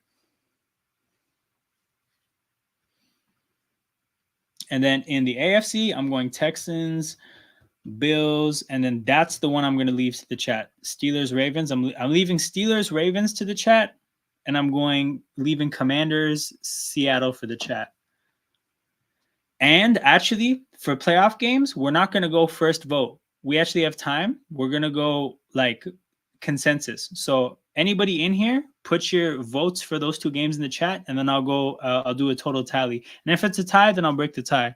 So we'll have the same rookie year as CJ Stroud. Okay, so Surfell says Commanders. King says Commanders.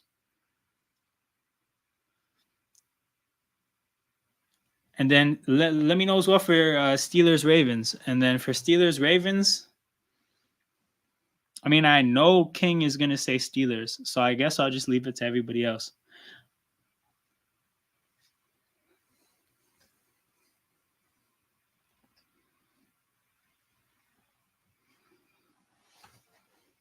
I don't think there could be anybody. So we have every road team, every single road team winning in the NFC.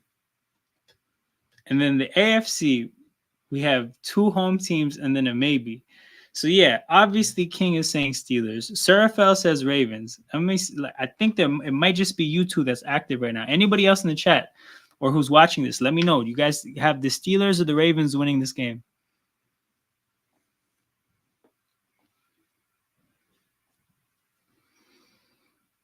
Trying to see something. I'm trying to see something. I think personally I want to go Ravens, especially they're at home. We went home and home in this series. I think the home field advantage in these matchups is a lot. It'll be Justin Fields' first playoff game. I definitely want to go Ravens, but I want to see what the chat is saying. If nobody else adds to this, then I'll break the tie and say Ravens. But yeah, I'm gonna give you guys maybe like another minute or so. But yeah, anybody in the chat right now, we need to hear your voice. We need your say on this stuff. Only 2 minutes left in the football game. From a timing standpoint, this worked perfectly because our prediction ended around the exact time that the game ended.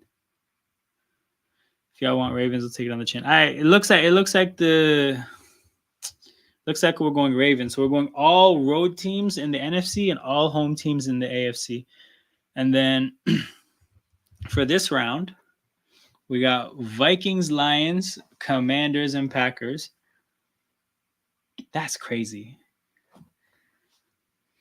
And then we got Chiefs, Ravens, Bills, Texans. I'm so conflicted about.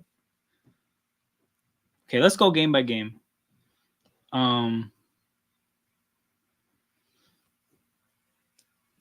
Bills against Texans. My vote. Oh, this is Stephon Diggs back in Buffalo. My vote is for the Texans here. Because if what I saw is true about the Buffalo Bills, Joe Mixon is going to run all over the Bills. The Bills will not be able to run all over the Texans the same way. So who do I trust to not mess the game up more? Probably Stroud. So I'm going Texans. King says CJ Stroud upset. Okay. We're all three of us Texans. Ravens against the Chiefs. We saw how close this game was. Surfeld doesn't think the Ravens are going to, or the Chiefs are going to fix the receiver position. Fuck, okay. I don't know what I think I want to go Kansas City. So I'm going Kansas City for this one. Chiefs Black Magic is undefeated. We got 2 votes for Kansas City. Taylor Swift tax 2. Fuck, okay, we're going Kansas City. Yeah, it's too many. There's too many people. It's the Chiefs. Okay. Vikings Lions in Detroit. So Detroit hosts a divisional round game as a 5 seed. Unprecedented stuff, people. I'm going Detroit. I'm going Detroit here. Darnold against Jared Goff. Hilarious matchup. I'm going with the Lions in this matchup.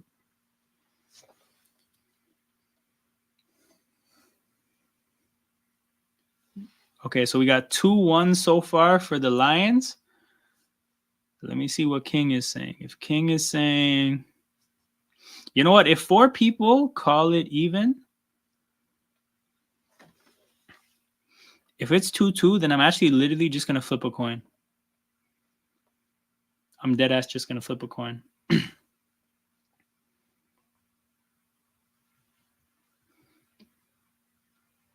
Man, come on, King, bro. We're waiting. We need this. Also, yeah, you'll be able to see too the difference. Okay. For the coin toss, Vikings. Fuck, I shouldn't have said that. I actually played myself. God damn, I actually played myself so hard. Fuck, do I even have a coin? You know what? Nah, I don't have a coin. Online coin flip. Let's do it. Flipping. Wait. I didn't even decide what's what. Okay, I'm thinking heads should be the home team, tails should be the road team. Right? So, okay. With that being said, heads versus tails. Tails. So the Vikings win. Commanders, Packers. I got the Commanders winning. Sorry, the Packers. What the hell? I think the Commanders' run ends. I think Green Bay, tough place to play in the playoffs. Giving them home field was nuts. Giving them home field was wild. I don't know why we did this. I have to not do that next time. Packers for sure. Okay, 2 votes for the Packers. I doubt that Surfel and King are gonna. Yeah, okay, bet. So we're going with the Packers in the championship round.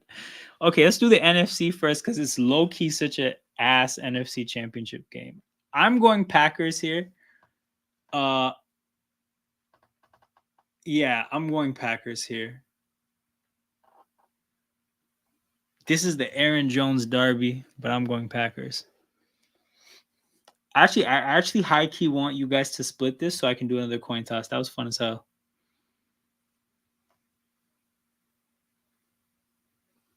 Vikings will collapse. That's 2 votes for the Packers. NFC Championship 5 Aaron Rodgers days. Yes, actually. Oh, this is the Aaron Jones, Brett Favre. There's a bunch of players that. Oh, Greg Jennings Bowl. Like Bear players have played for both of these teams. Packers. Okay, that's done. We got the Packers going to the Super Bowl. Oh my god, disgusting stuff. Okay, Chiefs against Texans.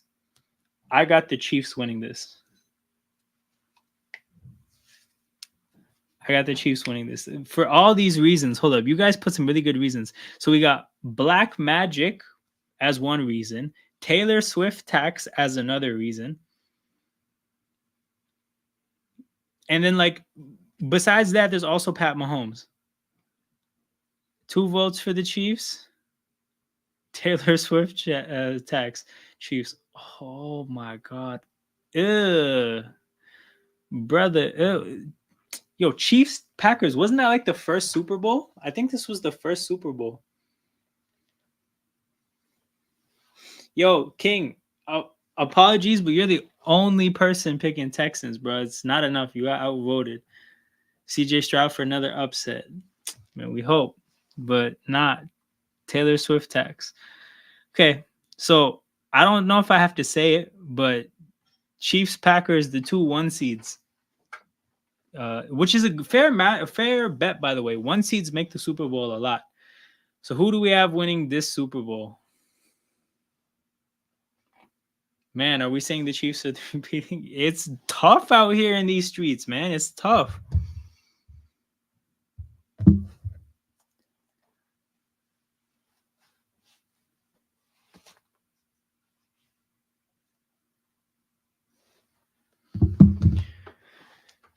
Chiefs.